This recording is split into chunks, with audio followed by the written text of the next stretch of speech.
Hey guys, this is Comic Uno and guests today, and today we're talking about Transphoria, a trans non-binary anthology. Am I not Comic Uno anymore? Am I guess? We Yes, as I'm Comic Comic Uno. Uno today. Comic Uno has become multiple people.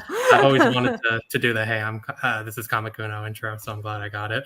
We are the editors of Transphoria, a trans non-binary anthology, and today we're going to take some time to talk to you about the anthology, everything that went into making it, and we're also going to have a lot of guests. We have, I think, 14 of the 19 stories in the anthology, all unique first-time comics, brand new comics.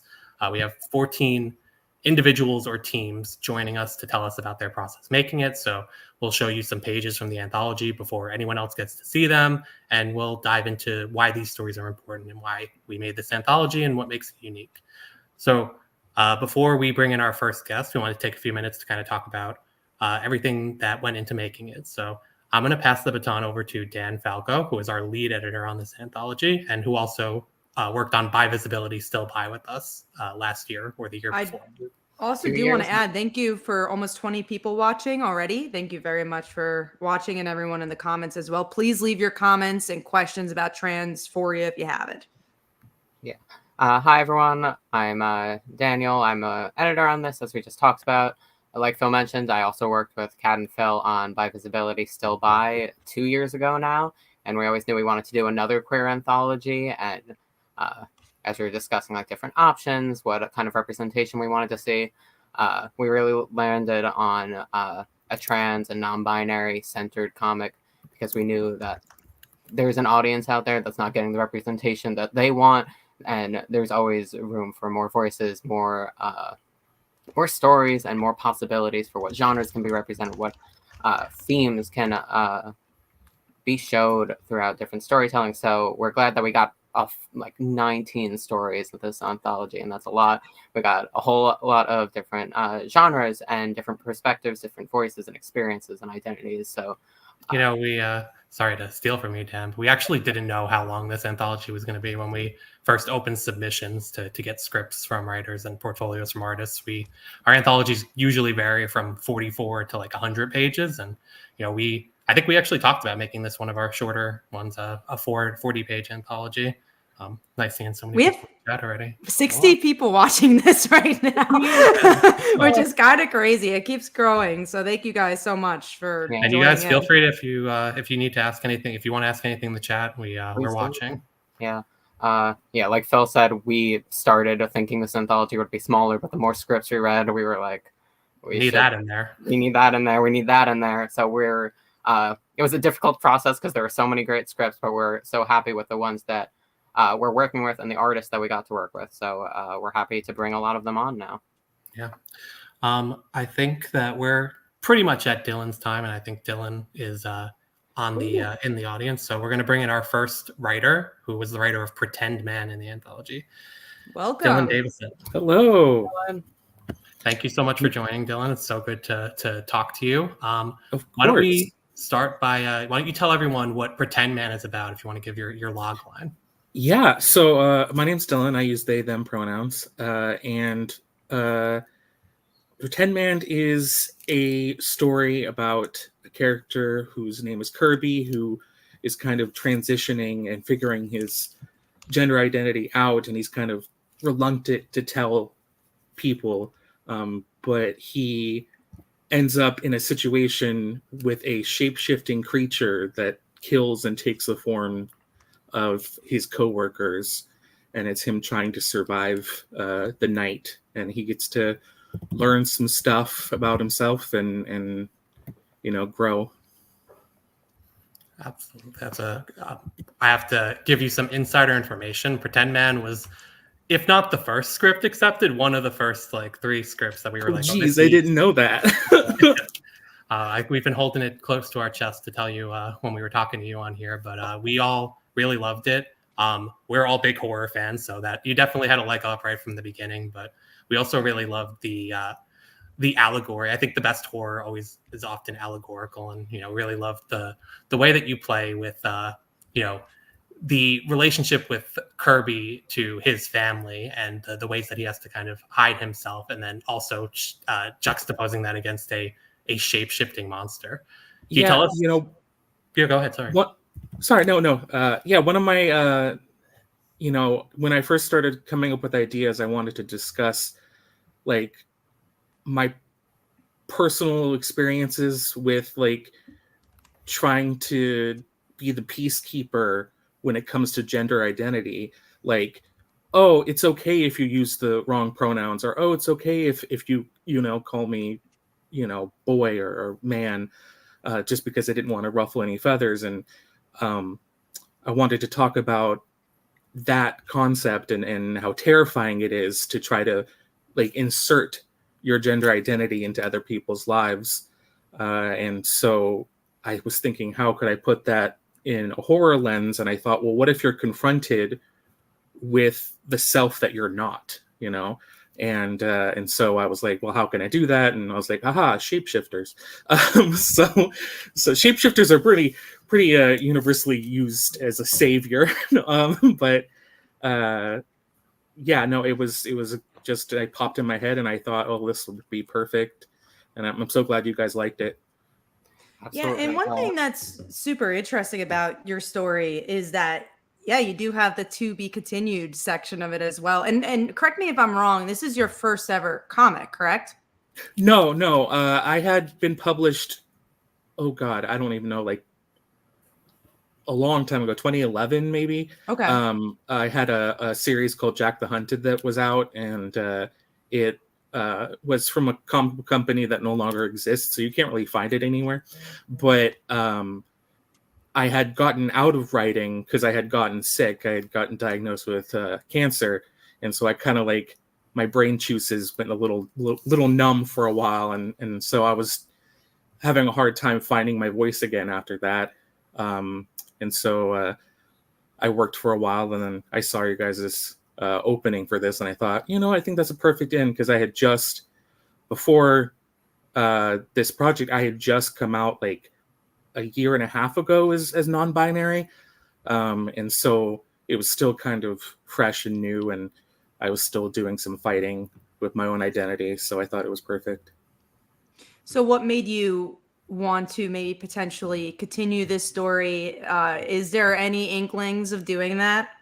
Yeah, there is. I absolutely love Kirby, and I think the concept of these creatures that can come and take the form of anyone but can't get the concept of gender identity is super interesting, and very real, and I think that will be great. And I would say that, yeah, I would love to continue it, and I think that there's a very big possibility that it will happen. I'll say what we just today or yesterday got the lettering proof for your story, which we'll be sharing with you shortly. And after we read it, all of us were like, oh man, I hope you do continuing, because you have that to be continued at the end. So yeah, I wanted to make sure to add that, because I thought like there was so much potential, because you don't see a lot of like trans horror stories out there, and I think that it's important that we cover every category we can. So I think it'd be great to continue that. Absolutely. And I don't feel like you see it. No, sorry, Kat. I was just going to say, absolutely agree. Horror needs more trans representation, and your story is such a great starting point for Kirby's journey, but doesn't have to be the end point at all. So I am excited to see more about where to go and what this, what the shapeshifter can further. Yeah, it kind of like really opens up the whole possibilities of what could happen after that, because we I don't want to say anything, but we put Kirby in a difficult situation. So I think there's only growth from there. Absolutely. And, we keep talking about the to be continued aspect of it, but let me assure everyone, this really works as a great one-off short story as well. I'm really looking forward to reading it. I want to pivot to ask about art. We paired you up with George Williams of Oni Press's Let Me Out, a book that I'm a big fan of, and we think George really killed it with the art on this story. So, and I believe George, we asked them to be part of the book. I believe they did not submit. So I remember we read Pretend Man. It's like, oh, George would be perfect for this. Yeah. So we wanted to ask, what did you picture when you were writing your script, and how closely does George match your original vision? I think George goes beyond my vision. I think, you know, I'm not an artist in the sense of drawing. I can draw, you know, Kirby from Nintendo and stick figures, but that's about it. Different Kirby. Different Kirby. Just as horrifying. But so I, you know, in my head, I imagine these characters, and they're not fully developed as I would like them. And to bring someone like George in, I felt like it was a great idea, because like I'm non-binary and that falls under the trans umbrella, but George is trans man, and I wanted to make sure that they had that experience of transitioning. So I wanted to make sure that whoever got picked understood what that looked like and understood what that felt like, and we ended up with a really cool design for the characters and for the creatures and stuff. And I absolutely love George. He's fantastic. I completely agree, and we really love it has an almost cartoony element to it, but like in a mature way. So yeah, almost like it could be like a horror show for kids, but not kids, like teenagers kind of thing. George's visuals are really great. His art's so good. And the visuals you even wrote into the script were really enticing. So you'll see, you know, playing with retail horror with all the eeriness that comes with mannequins and back rooms. And I really like what George did with the ones you already embedded in the script. Well, thank you. Yeah, I think George was initially when you paired me up, I Google searched him and I thought, wow, this is really good. I wonder how it's going to work. And then I was pleasantly surprised that it worked really well, because I was not sure how that would go, but it worked really well, and I'm so happy to work with George. And so I hope that we can work more in the future, and maybe on more stories involving Kirby. So you have 3 avid fans already waiting for that to happen. I think we're about to wrap on your time, Dylan. So why don't you tell everyone where they can find you? And thank you so much for chatting. Yeah, of course. Thank you for having me. You can find me on Facebook, Dylan Davison. You could just search me. I'll add you. I'm not very stingy on the adding. And you could also find me on Twitter at Dylan Davison. I'm not as active on there, but I'm trying. And I have an Instagram, but Start one at a time, right? yeah, one at a time. Social media is hard. Well, we think you do a great job on it. We really appreciate all the help you've done in spreading awareness about the book and helping share it. Oh, I can't wait. I work at I'm sorry, I don't want to take too much time, but I work at a college. I work at a college pride center, and we have our own library, and so I'm planning on buying a bunch of copies to put in the library, because I think it needs to be in pride centers. So that really means a lot to us, and we also believe in that sentiment as well. Awesome. Thank you so much for joining us, Dylan. Thank you. All right. Next up, we're going to be bringing in Ash Poprick, who is the writer of not Pretend Man. We just talked about Pretend Man, of The Perfect Gender. Ash, thank you so much for joining us. Hi, everyone. How are you doing? I love the backdrop. I love that it's in a car. I'm excited to see everyone's backdrop. Thank you. Yeah, I was driving home from work, and I realized, like, just with the traffic, I was like, oh shoot, I'm not gonna make it. But my view is beautiful, so I just want to take a second. It is beautiful. I was just like you. I was just wondering where you are, because where we are, it's getting a little dark out. So. Yeah, no, it's still very much bright here, but yeah, very fun little detour spot. So it's a nice backdrop for me too. Awesome. So Ash, why don't you tell everyone who you are, introduce yourself, and then we can start talking about The Perfect Gender. Yeah, absolutely. Hi, everyone. My name is Ashley. I also go by Ash, and I am a writer. I mostly work in games, actually, and this was the first kind of comic that I had the pleasure of working on, which is really cool. But my previous credits include Marvel Spider-Man 2, Call of Duty Modern Warfare 3, and then the upcoming game that's coming out this year, Call of Duty Black Ops 6. So, you know, definitely more in like the video games space, but I absolutely love comics and graphic novels. And when I saw that this anthology was being made, I was like, oh, perfect.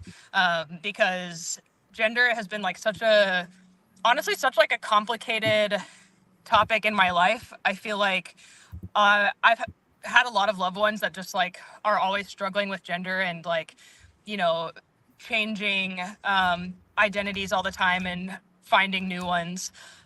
So it's a very personal story to me, and it was really, really cool to see it getting made. And you know, the artist August, I believe is how you pronounce their name, did a really, really great job with the art. I was seriously so blown away. It's like, it's gorgeous and is better than anything I could have imagined. So We yeah. we really Absolutely love agree. that. Completely agree. Ash, why don't you tell everyone, give us a log line for your story so everyone knows what to expect from it. Yeah. So basically, it's these two best friends, and they are, you know, kind of growing up and trying to find themselves through their their gender identification, you know, or basically, or lack thereof. You know, the kind of main character who is inspired off of myself is going through kind of all of these scenes, feeling like they've basically found their perfect gender, or they're like, oh, I think I might be this, I think I might be that, and it changes like all the time, right? And the best friend character is a really, really great supporter, a really great, almost seems to be a really great ally in this sense. But you'll find an interesting twist at the end if you get a chance to read it. Which I just read the proof again today, so it was like, oh yeah, I remember the twist. That was so good.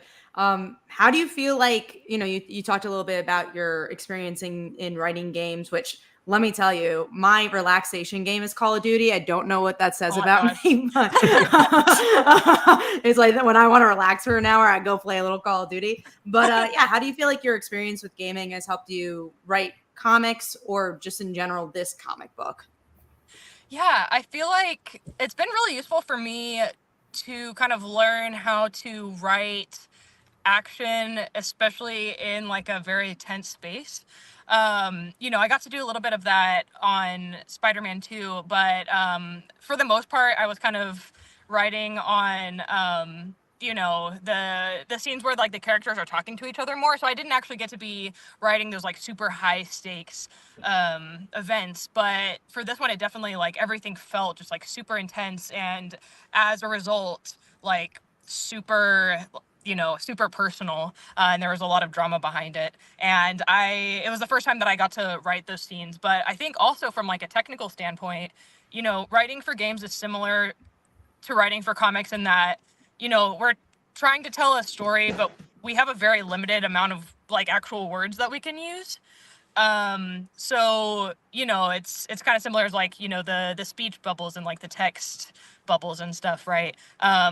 We can't have like a character talking a player's ear off, otherwise the player's not necessarily going to listen. So it's trying to figure out like, how can we tell the story that is like meaningful and like shares a human experience that our player can relate to, while not, you know, basically using a bunch of words to tell it. It's a very specific art, finding that balance. Yeah, for sure. I think all of our editors probably have a different process with their script review, but for me, I would always read the bios and the one-pagers that our submitters would send us, and then the script. So when I saw your bio, I was like, oh, that's so interesting. You worked on all these action games. I was expecting like an action-heavy script, but I was really pleasantly surprised that it's a very comedic script. It's very funny. Like yeah, it's also really well paced too. It's just like from beginning to end, it's like, wow, you kept me right in there the whole time.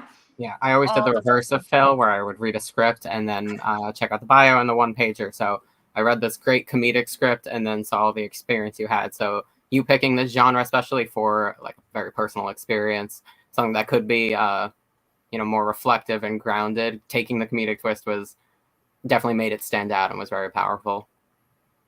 That's great to hear. Yeah, I love getting the opportunity to inject comedy whenever I can.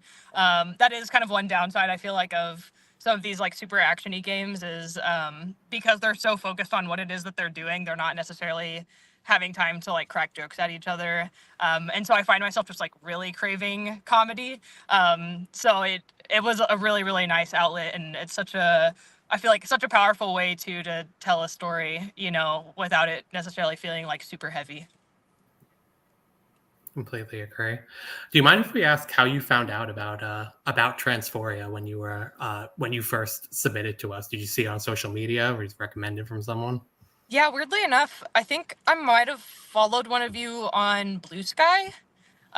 See, Blue Sky's been getting a lot of That's what we say. We got to there. post on Blue Sky more, and it's Whoa.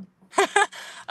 Yeah, and so I had seen one of you posting that you were looking for writers on Blue Sky, and so I was able to apply on there, which is weird because I would say Blue Sky is probably the social media that like I'm on the least, but it's actually like it led me to meeting you guys, and I feel like I've gotten to meet a lot of other comic creators on it too. So it's getting up there in its usefulness, and we definitely like Blue Sky a lot, but it's also the one we're on the least. So it's fate that we happen to post and you happen to see it. So we're really glad we got to connect for that reason.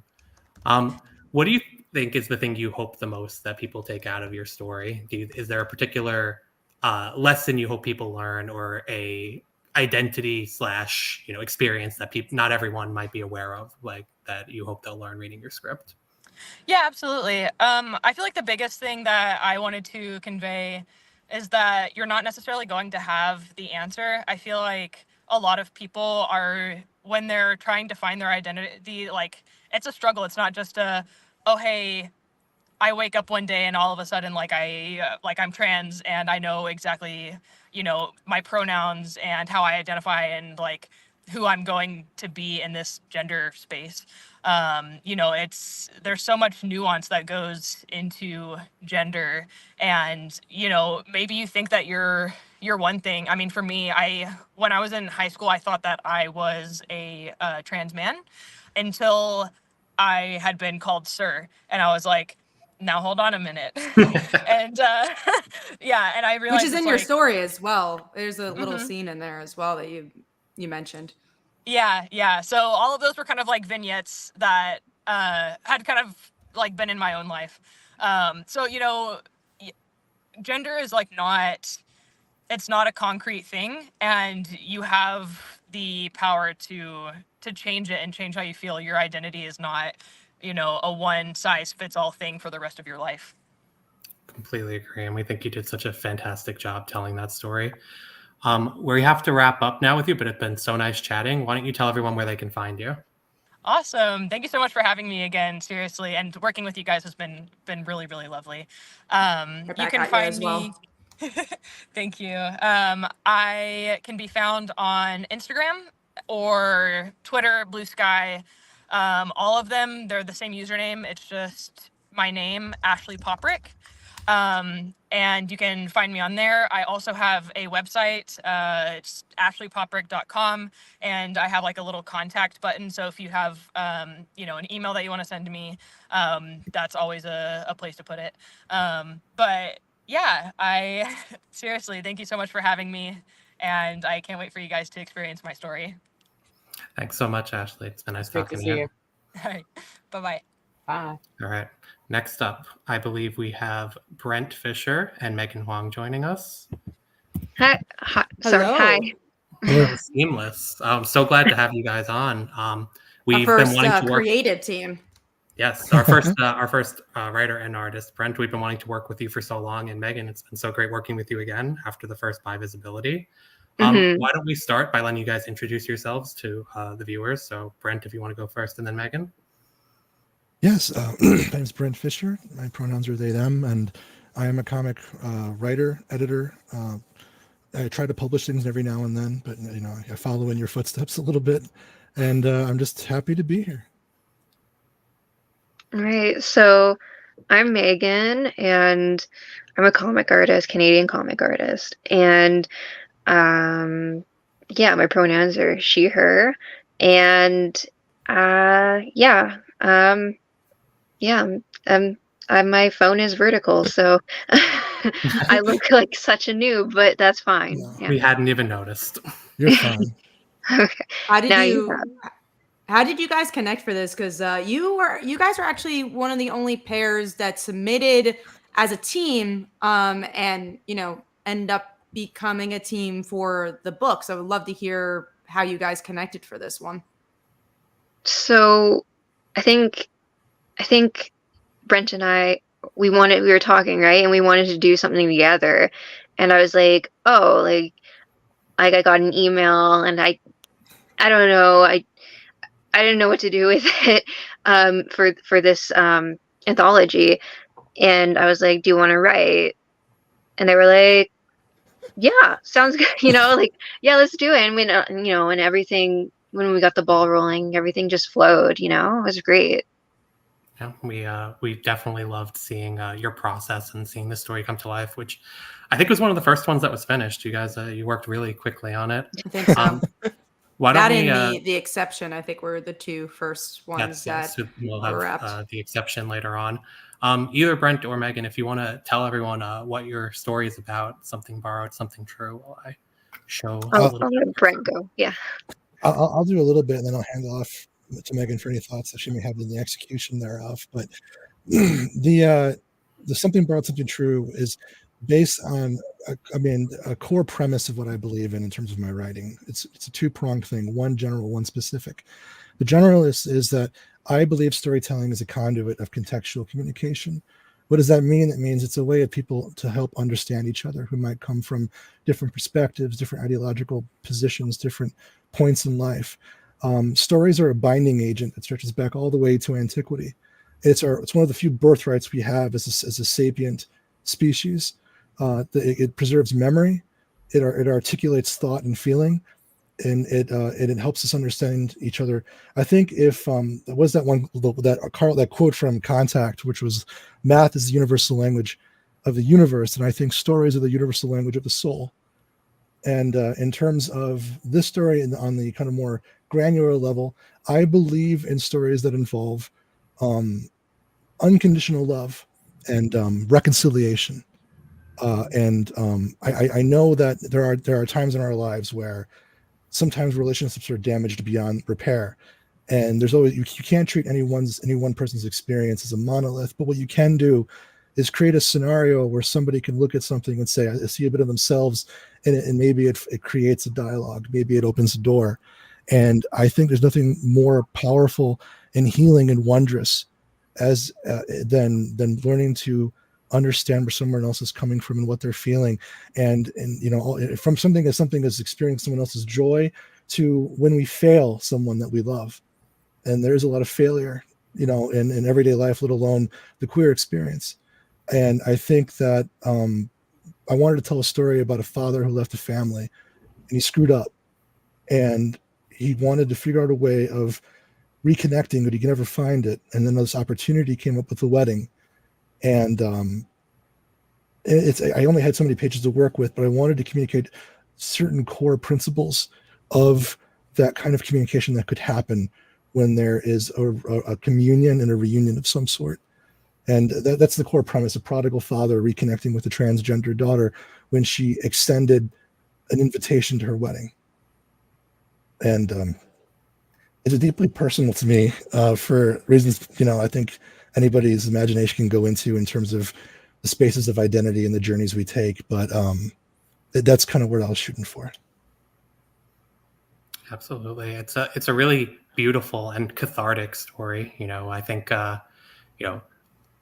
so often in storytelling, there's this like pressure to tie everything up in like a neat little bow and kind of tell like a easily digestible story. But I really like the complex and layered relationship that you delivered in a short 6-page story, and the story of a father who did mess up and can't fix everything that he had done wrong by his daughter, but was trying, and the ways that they both interacted on this incredibly special day. And the language, the art obviously is beautiful, as we can all see, but the language is also beautiful.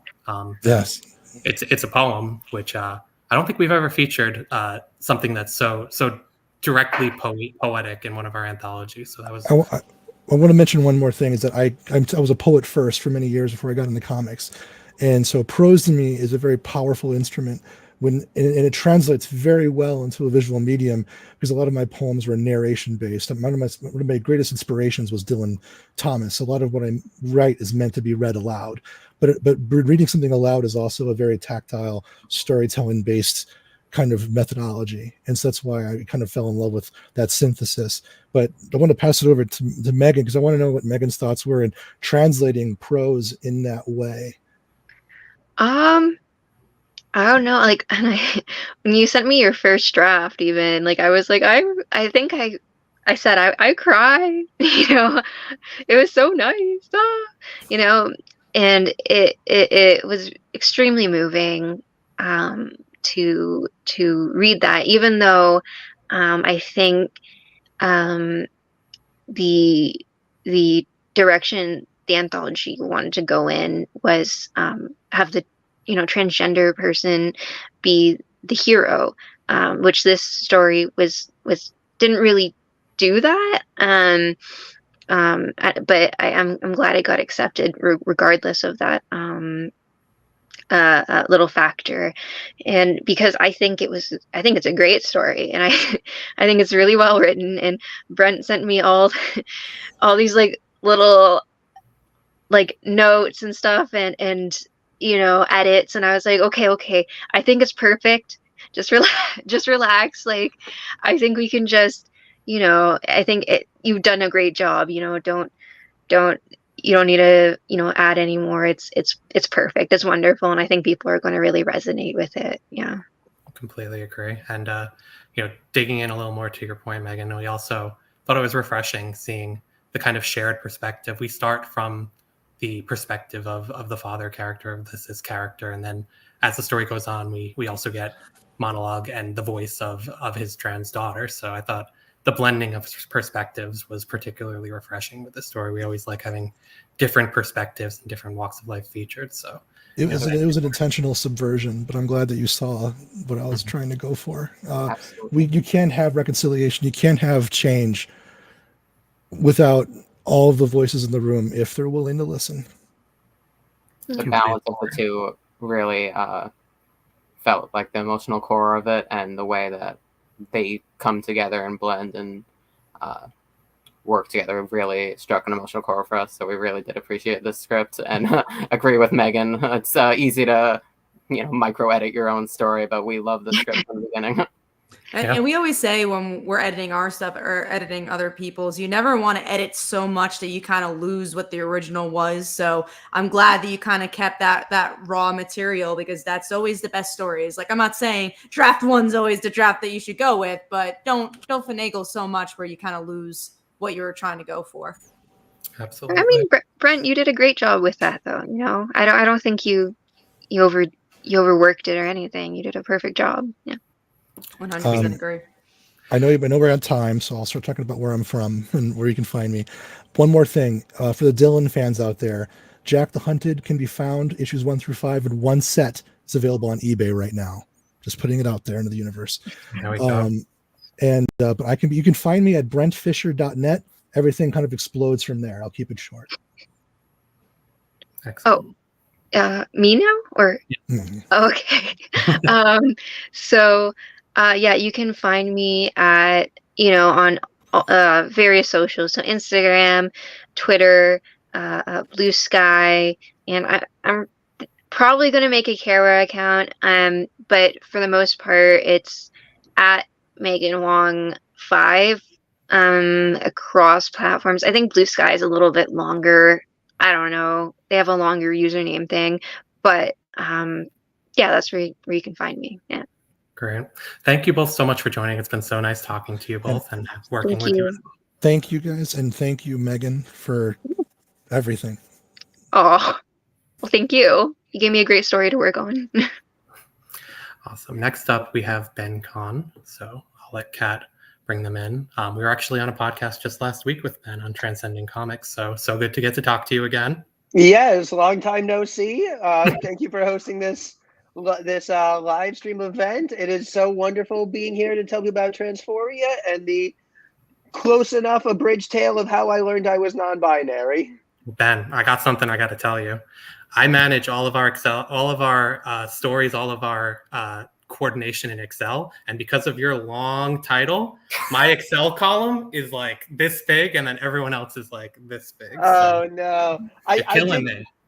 I did wonder if I should have come up with like an actual shorter title instead of getting cute about it. But no, I think that worked because of your JoJo reference. You know, that's already like a pretty long title. So I loved kind of the play on it. And, you know, something we talked about on the previous podcast we were on with Tommy was how this inspired you, JoJo inspired you. But talk vaguely about that, but I also want to know, is there any other animes that you feel like are queer coded? Because JoJo's maybe the obvious one, but is there any other trans coded animes that people should be looking out for? So yeah, so again, kind of how JoJo made me realize I was queer. Specifically the second opening to Battle Tendency, and JoJo's was just this. It was this mix of masculine and feminine in a way I'd never seen before. This idea that like strength and flowy, pretty fashion could coexist, that you could be makeup and muscles. And it was this just this blend of masculine and feminine that really spoke to me in a way that, you know, I knew I wasn't feeling like a man, but total binary trans woman didn't feel quite right to me either. So having this kind of middle path, this path to kind of pick and choose from both man and woman, what felt right, what made me happiest to identify at. So JoJo's was kind of almost like it gave me permission to start exploring these ideas and these concepts, and I didn't have to be a cis man or a trans woman. I could be somewhere in the middle. I could float around. I could change my appearance, my presentation, and I didn't. It was just it was something that really showed me that I did not have to give up masculinity in order to embrace femininity. That it was not an either or situation, that I could actually have both, be both. So that was a really important step in my process, along with, you know, discovering clothing brands like Wild Fang, which makes men's clothes for women. And I'm like, oh, yep, that's my gender. Actually, a Wild Fang shirt I'm wearing right now, in fact. And you're killing it with it. Thank you. We actually skipped over the part where we tell everyone what your story's about. So why don't you give us like a 1-sentence logline, or more than one sentence if you want? Yes, very much. A small child watches a very flamboyant, colorful cartoon that will change their life forever. Yeah, and it's completely fantasy, not reality based at all, of course. Yep. I mean, I did my first prose novel, Elle Campbell Wins Their Weekend, which is all about a 7th grader non-binary kid learning how to stand up for their identity.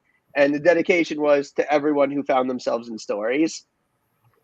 I mean, you could definitely make a whole club out of JoJo's Made Me Gay. In terms of, oh, sorry. No, sorry. I was just gonna say we've definitely seen that, especially through you, and especially whenever we've talked about JoJo with you, and last week on the Transcending Comics podcast as well. Sorry, go on. Yeah, I mean, queer or trans-coded anime. I mean, just thinking back to my youth, I'm like, just how invested I was in the romance of Inuyasha and Kagome, and this girl and her partner with long flowing hair and wonderful, colorful, beautiful clothes.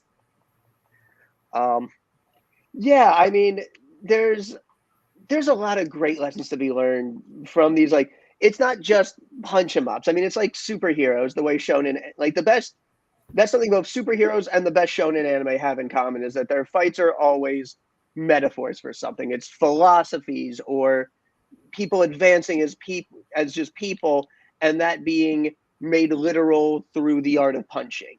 Like the way Yu Yu Hakusho externalized emotional maturity and development towards adulthood as energy beams is something really to be admired. I mean, and if you're looking for queer coding in anime, I mean, well, technically Birdie Wing is an officially a gay anime. So that just lets you know how strong the subtext can be with stuff like the lesbian golf anime. But I mean, God, any classics like anime rivalry, Sasuke, Naruto. I mean, just that goes above subtext. Just the sense of I am obsessed with this person. They occupy all my thoughts and my goals, and I must improve myself in order to be worthy of competing against them. It's anime rivalries are very gay. Queerness can fully come from the interpretation of it, so we could even retroactively recognize how these dynamics work. And it's great that your script picked up on that. And I know we've been talking about, but we all especially loved how you were thinking about the visuals of representing queerness with that. I'm Hirohiko Araki is a big creative inspiration, just in general, and his fashion and his poses, that they all come from actual fashion magazines. So I really wanted to, I couldn't just half-ass it on the poses. So I found some of my favorite, most iconic JoJo poses, JoJo covers. Janssen did such an amazing job bringing them to life. One thing I wish I say is that I wish there were more women protagonists in these shonen anime spaces. I mean, I like Sakura from Naruto, but she has one good fight in 700 chapters. And unfortunately, I think if you want to find like a kind of battle action anime with a great woman protagonist, unfortunately, you got to go back to JoJo's because it's really hard to find anybody outside of Jolene Cujo and Stone Ocean. Sad but true fact. I think definitely that JoJo is an outlier in that regard. One thing, kind of segueing, we talked about this last time we talked to you, but actually this is our second anthology in a row where we featured a JoJo-inspired story, and I don't even know if we realized that Janssen had done the art for both of them. I wanted to show a panel from that other one. Janssen's art is so good. Deliberate about it, but I think we always it worked out. No, it'd be a perfect fit. It was a story about taming your hair, trying to tame your hair before your first day at a new job, and I think it just shows the versatility and the flexibility of taking inspiration from anime in general, but also specifically JoJo and the way that you can kind of manifest your problems, your feelings, your insecurities. Like you said, with energy beams and with big fights. I'm thinking this year Halloween, I slap on a blonde wig, time to go full Android 18. I think you 100% should, and I could be your 17. The only problem is that I already have perfect Android 17 hair. That's true. But that's not as gender affirming.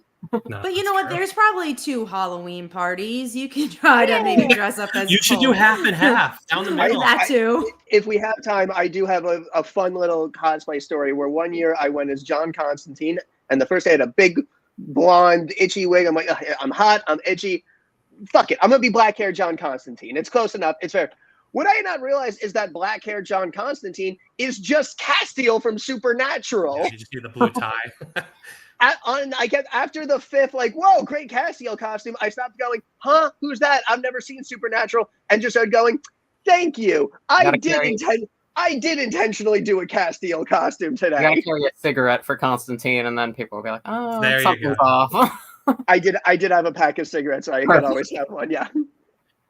All right, we're starting to go a little over. So Ben, thank you so much for joining us. Why don't you tell everyone where we can find you? Yes, thank you so much for having me on. I'm at benconcomics.com, bencon at Substack, bencon comics on Instagram and Blue Sky.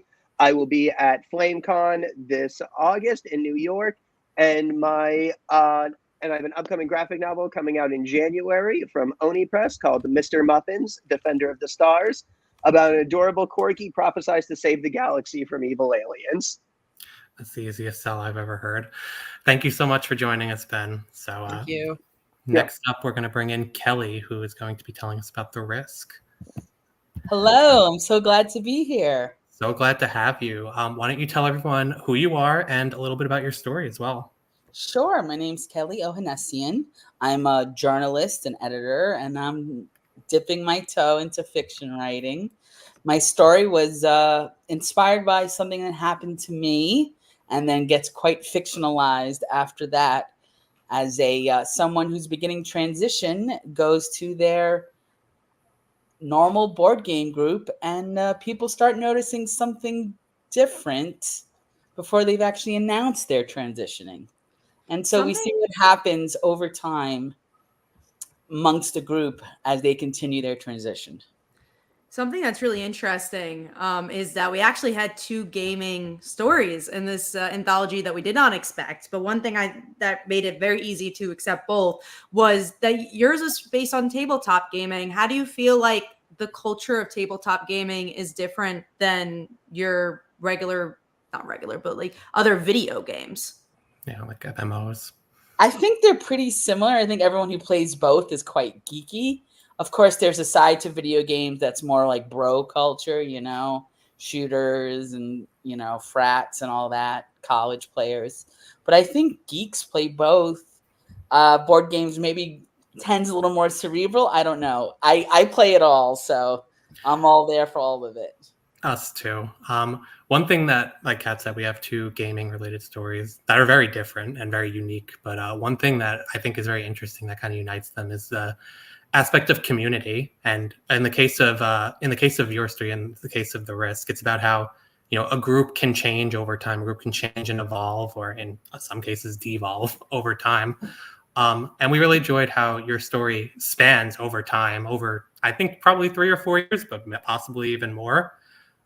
You said that it starts off very reality-based and then gets kind of fictional.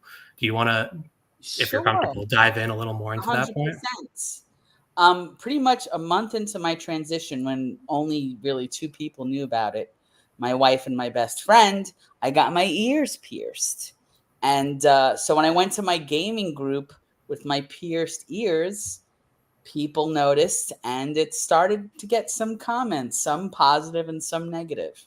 And so I took that very real event that happened to me, not quite verbatim, but close enough for the beginning of the story, and then posited fictional meetings afterwards, sprinkled in with some comments I actually got in the first year or so of my transition, attributing to other people, of course. So I think that for that. Yeah, definitely reality inspired in the beginning. And I think you're so true about community, especially when you keep in mind that transitioning, it's not an endpoint, it's a journey. It's a verb. So you see this person at the start and the middle and then even further along. And anything that is changed like that is going to affect the people around you. Everyone who's transitioned knows that. It affects your friends and your family. Yeah, your relationship, you portrayed such strong relationships with your script. And I think one of my favorite things about it was the nuance it touched on with, we know people are going to accidentally slip up if they're embracing something new. But the difference between an unintentional slip up and somebody who has less than an accepting attitude toward you, and how you want to go about that in a group dynamic. And I thought you touched on that in a really thoughtful way. 100%. Everyone who transitions has heard being misnamed, wrong pronouns in a positive light and negative light, accidentally, insultingly. We see it all, right? So I definitely wanted to touch on that. Tying into that point, I thought one thing that was really interesting is that I think in writing there's a pressure to kind of to go overboard, to go ham, and in showing kind of the microaggressions that you might experience. I think you had a really even hand in showing, like Dan said, that there's a difference between genuinely messing up and then the sharp pointedness that might to everyone else in the room look like an honest mistake, but when you're on the receiving end, you can tell the difference. And I thought that was really refreshing. Thanks. Yeah, you definitely can feel it. And do you feel like, and I feel like this might be answered in the story, but for people who have not read the story yet, do you feel like these experiences have changed your relationship to gaming or the tabletop community in general? It's funny. My transition hasn't really changed how I relate to the hobby directly. It's little things, Like, obviously, I play tabletop role-playing games, Dungeons & Dragons, Call of Cthulhu. So existing characters who were male don't quite feel the same anymore. But I can have them transition too. It's a little weird in the story, especially in the 1930s. So, so like how I relate to my characters is what's changed the most, you know? And when it comes to board games, sometimes I just want to pick, you know, the female avatars, you know, little figurines instead of the male ones, even if the colors are not what I like. That sort of thing is what has changed. But yes, this game, the game in the story, though, is basically Risk, right? Because in my gaming group, we did have a thing where people would save to play Risk on their birthdays, and we called it Birthday Risk. So now in Risk, you're not choosing a character, but you are choosing a color, and so that shifted. Where I usually played yellow, all of a sudden purple's looking really nice to me now. So that definitely happened in tabletop games. Such an interesting detail. We don't do birthdays, but we probably have an annual Risk game because we get so intense. So you're definitely not alone. We like the Game of Thrones Risk the most. We don't know why, but that's the one we like. Neither of us have seen Game of Thrones, so we really don't know why. I know, crazy. Kelly, I wanted to ask, we paired you up with Sarah Solar on art duties, who did a fantastic job. We absolutely love Sarah's work. Great job. How did Sarah's art style align with what you originally pictured for your story? Did you picture it and having this more cartoony aspect, or were you picturing something different? So it's actually quite the other way around. Sarah's like, look at my stuff. I do a lot of art styles. What fits your work? Mm-hmm. And so if you actually go to Sarah's Instagram, you'll see she has very cartoony things, but she also has more realistic art. We saw some mermaids recently. We exactly. Were like, oh, that's amazing. So some of her fantasy art is very realistic. And I was looking for something kind of in the middle. Serious, but not like fantasy, super detailed. And so looking at her pieces, she had a story in the past called Us. That was actually, you know, originally published in Spanish, but then eventually came out here. And that one had that semi-realistic, but not 100%. And I'm like, that's perfect. It's serious, but it's not like, you know, fantasy art where you get the glint of all the chainmail. We don't need that. Mm-hmm. It's just people in a board game store playing board games. But it is good to have it slightly serious for the gravity of the content. I love to hear that. I actually didn't know. I don't know. Either I forgot or I missed out on that conversation. So I'm really glad you got to. No, that was a 1-for-1 on Instagram. Awesome. We're about to push up on time, but thank you so much for joining us, Kelly. Why don't you tell everyone where they can find you? Well, I have a really long, hard to spell last name, but you can find me on Instagram at KHOHennessian, and I have a website with my journalism from back when I was doing journalism at kellyohennessian.com. And if you want to know how to spell that, go to the Kickstarter, and when you have your copy of the comic, you can find the spelling of my name in there. You can find all the social media links directly on the Kickstarter page as well. Thank you so much for joining us, Kelly. It's been such a pleasure talking to you. It's great to have you. Great to talk with all of you. All righty. Next up, we have our second team joining us. Yay! Hello. There's a little echo. Jamie, it might be on your side. I know I said headphones was okay, but now we'll try getting headphones. But actually, let's talk to March. Yeah, no problem. Let's talk to March first anyways. Now, we actually met through a Pride, which was really cool. Yeah, my local Pride. Why don't you tell your experience of finding out about this anthology and making a decision? Why not?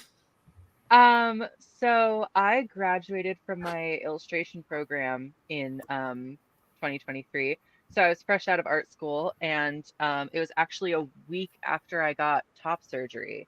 So it's kind of like my first time leaving the house after that. And I was like, I need to leave the house. I'm going to go insane. So me and my best friend went to my local Pride, and you guys had a booth there. And I was like, oh my God, comics.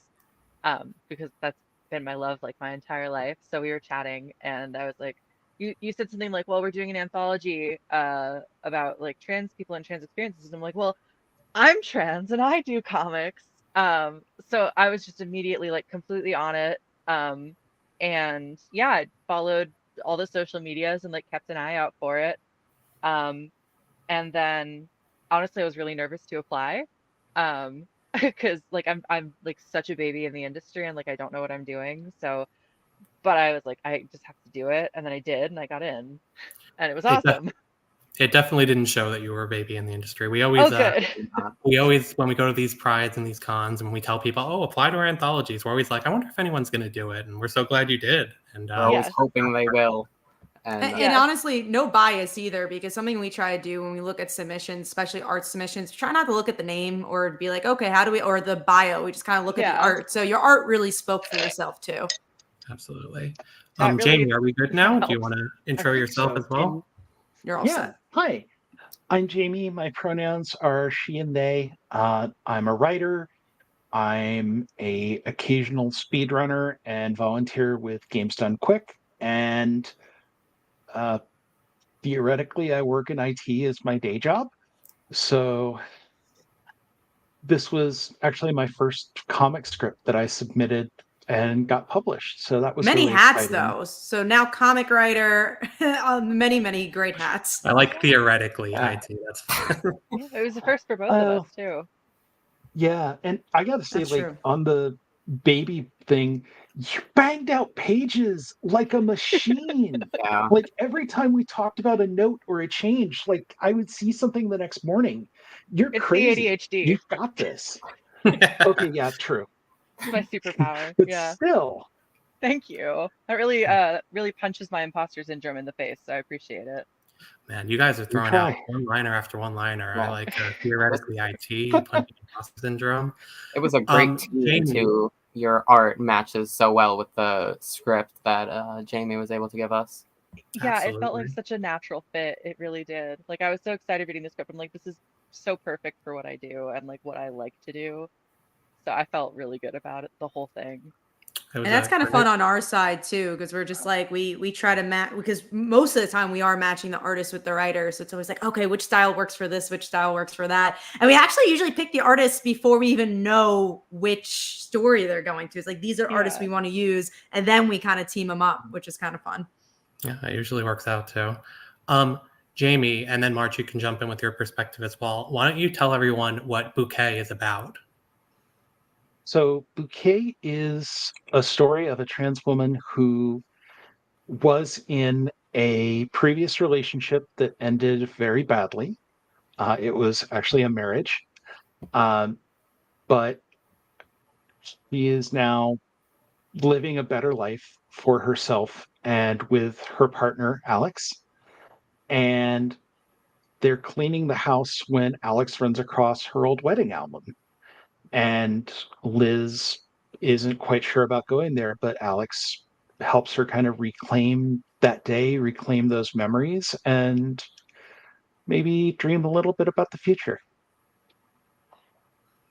Absolutely. I mean, one thing that I personally really loved about your story is I love the way that it tackles, complex and honestly pretty dark themes about, a toxic marriage, a relationship that didn't work out, but like with such a positive message and such a, uplifting and honestly wholesome relationship being the lens through which they're looking at the past, but also, like you said, reclaiming it. It was really stood out to us. And, I really love that central relationship. It felt like so easy to get like sucked into and easy to fall in love with.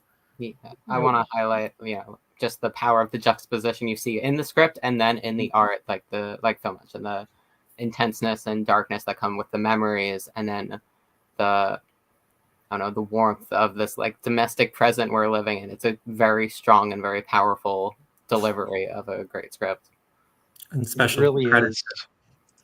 Credit to both of you, obviously, but credit to March as well for doing a lot with color. I would say I think you do a fantastic job, differentiating those two angles of the script and kind of like highlighting them. I'm about to take the screen and show them. And as first time creators, how do you feel like this comic has helped you figure out if you want to do another story and what type of story you'd like to do in comics? For let's start with March first, then we'll go to Jamie.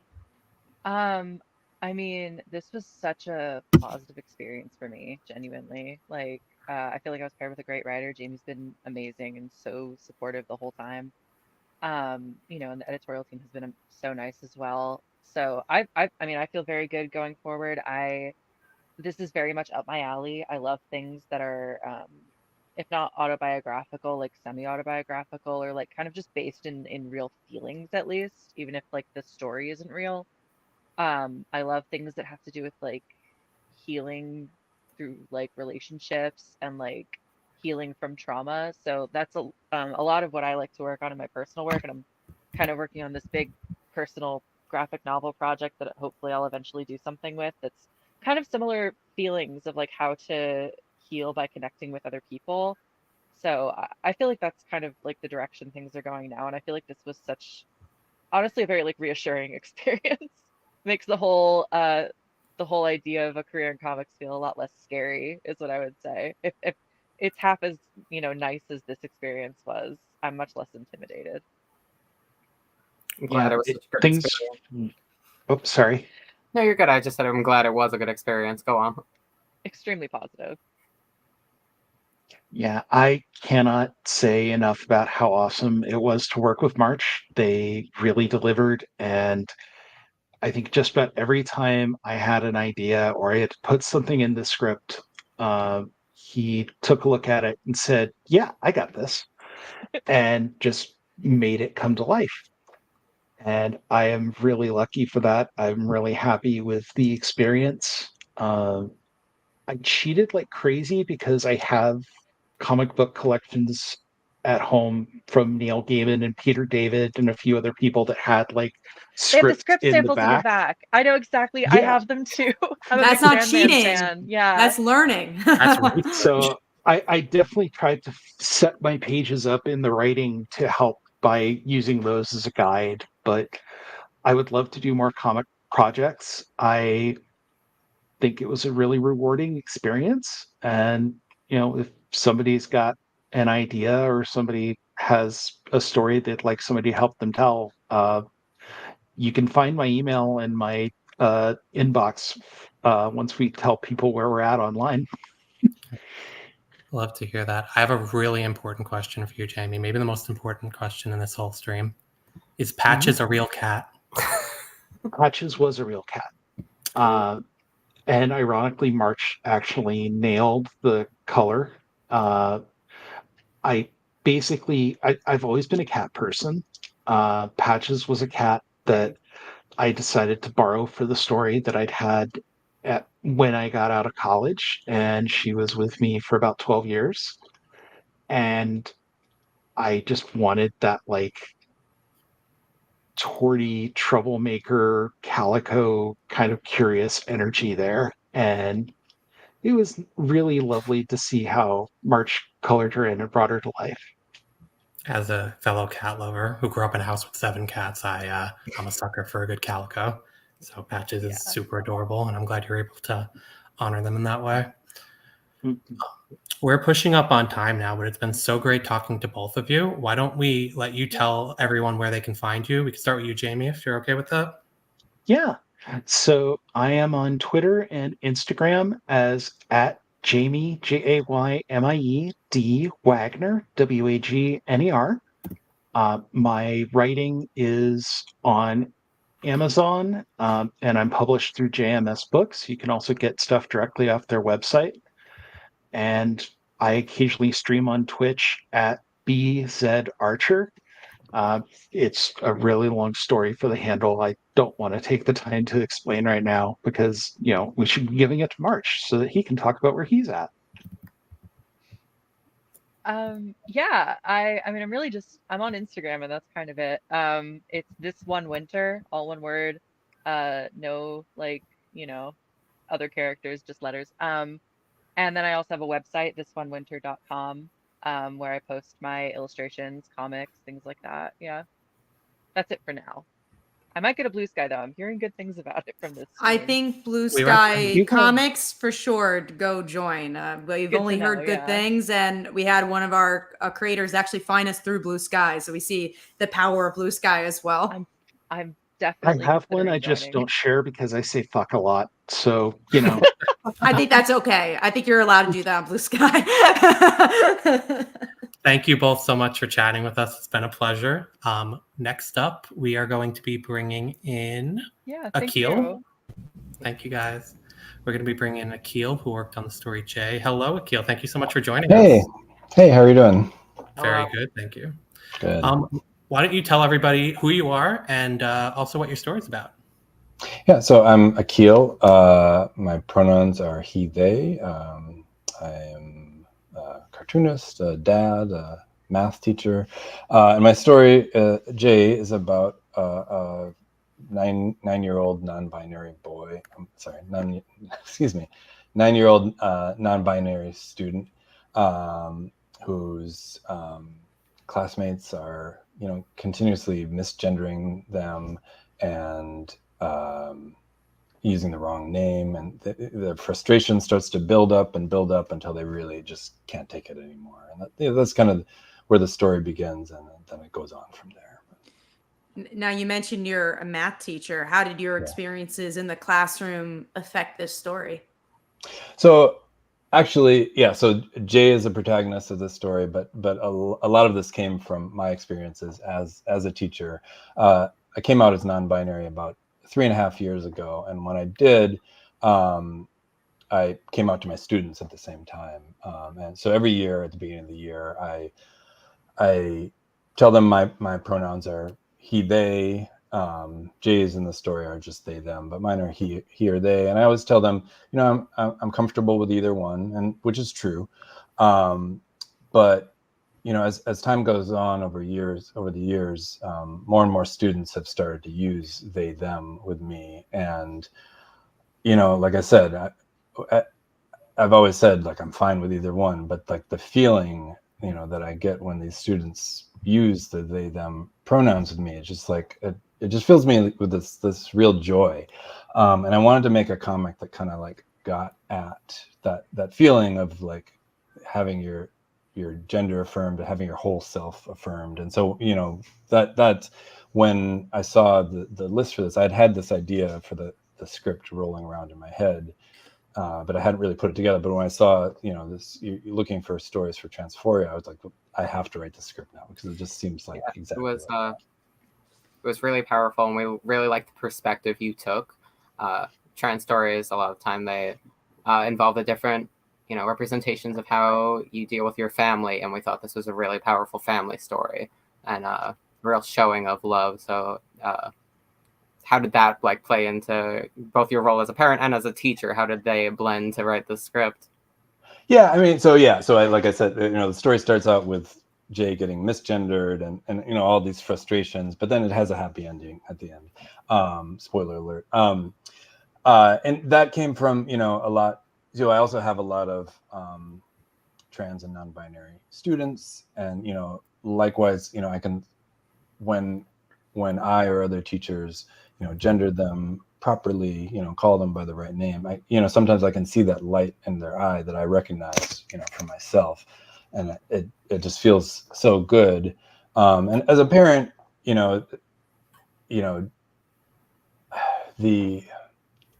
it's difficult being a parent. Your kids have this whole other life that you don't know what's going on there, and sometimes they come home and they're frustrated, and they don't really want to talk about it, and it's hard to get at what happened. And I tried to bring some of that role as a parent to it as well. So Jay is the main character of the story, but definitely a lot of I think there's some of me and Jay, but also there's a lot of me and the parents as well. So I really want to mention, this is Taylor Esposito who did the lettering for this. Taylor just did an amazing job of really highlighting pronouns and Jay in general, which I really, really liked. And, following up, going back to the teaching thing, because I just think that's so great and interesting that you are open with your pronouns. Do you feel like students have been able to find themselves because you've been open and show like, hey, look, here I am? Yeah, I hope so. I mean, that's a big, I get the joy out of it myself, but that's a big reason why I do it too. It's like to make it clear that that both to make it clear that this is a supportive environment, but also to kind of, model that openness with myself, for students who are ready to be open with others. So yeah, definitely. Yeah. I think one of the things that really stood out to us about this script, aside from just the fact that it's a fantastic and heartwarming script, is the younger protagonist that centering the story around a 9-year-old who, maybe doesn't have all of the words and language to articulate their experiences and their frustration, but the way that, you so tenderly like guide the reader through their experiences and their frustrations, all the way up to the affirmation that they get from their parents from seeing them use the correct pronouns after being misgendered. So I think you did a really great balancing act there. I think it's so important to see stories from trans and non-binary people of all age groups, because not everyone gets represented. A lot of young kids who struggle with dysphoria or have varying gender identities don't see themselves that young. Usually you kind of see that as more a teen and up story. So it was really refreshing. Yeah, thank you. And yeah, that was very important to me too. I hear a lot of stories from my kid at school, and I got a lot of hope for this younger generation. Like I think there's I don't know. I see a big difference from when I was a kid, and I'm really optimistic about it. So Noah really captured that kind of perspective in the heart of that script with this art style. It's amazing. Yeah, I really, really, really love the art on this. I'm have been so happy with everything that Noah's done. It's just they bring such great energy to the script. It's really, I think, what it needed, and their character acting, really, I think, drives home the frustration, but then also the joy at the end as well. So yeah, completely agree. And shout out to Noah. We've been wanting to work with them for a while, so we're glad we finally got to make it happen, and it was for the perfect story. We're starting to push up on time a little bit. Akil, why don't you tell folks where they can find you online if you'd like to? Yeah, so one great place to find me, and you can find some of my other comics there, is my website, akilwilsoncomics.com. And then I'm on most of the social media sites, just at Akil Wilson.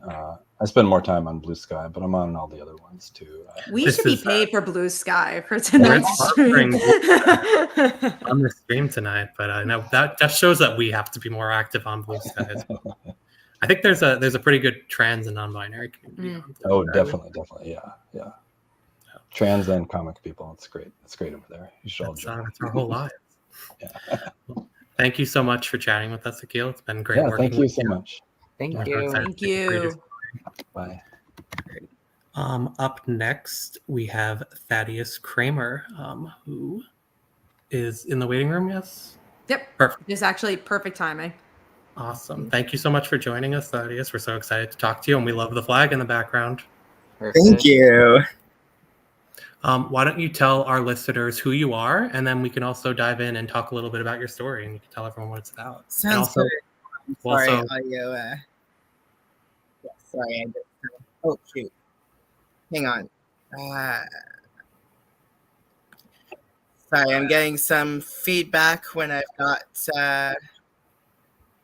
Shoot. On our side, I hear you. You sound pretty okay for us. Yeah. I will say that we made a good record. It was only an hour and 15 before we had any audio. And there will always be audio issues on a live stream. That's an inevitable. Well, how about that is true. We always try. Phil, as we figure out the audio issues, why don't you tell us a little bit about Beach Day as Thaddeus tries to figure out the audio. And Thaddeus, feel free to interrupt me if the audio gets sorted, but I'm going to go ahead and take the screen and I'll talk about Beach Day. So 1 year after top surgery, Jake is finally allowed to go shirtless at the beach and intends to make it everyone else's problem. His mostly good-natured but exhausted girlfriend Carly just wants to sleep in. It's a wonderfully comedic story. It's really fun and euphoric, but also it's very heartfelt. It has one of my favorite conversations in the anthology. After a really fun opening, a really great opening up of Jake about his experience to Carly. So I really love the balance of this 4-page story. It's also just really joyful, especially for our title of Transphoria. I feel like it really embraced the title of the anthology. Completely agree. Thaddeus, how's it going? If not yet, that's fine. One thing that Thaddeus can weigh in on when the audio is sorted is that we actually got 3 script submissions. So you gave us a lot to choose from, which was really cool. In the end, any of your scripts would have been a great fit for the anthology, but we really liked the perspective you brought here, and really unique story about top surgery, and I think a lot of readers will really resonate with it. And also, I learned a little bit about puka shell necklaces, which I didn't expect to in Transphoria.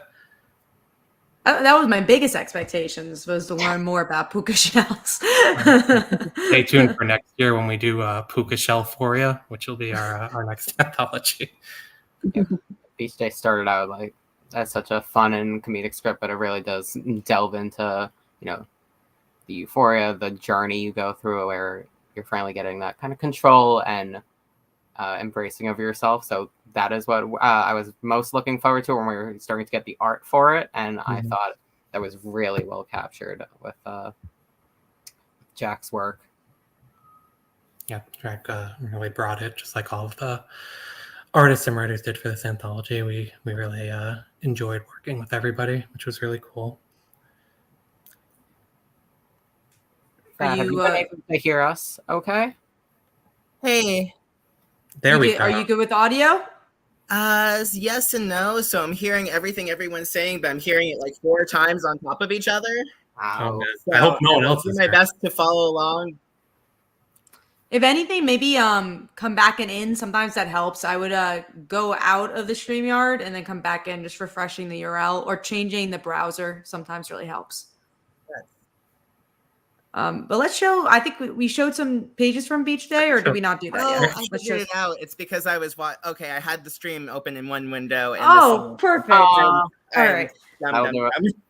No worries. Let's dive in then. I want to hear what was the inspiration of this story, and what was it like working with the artists of this story? Like, what was your whole experience? I just feel like what I really enjoyed about it is just felt so unique. The voice in general felt really unique. Like we've had a few comedy stories, but they're all so different types of comedy. And this one, honestly, I just love the main character. They're just so precious.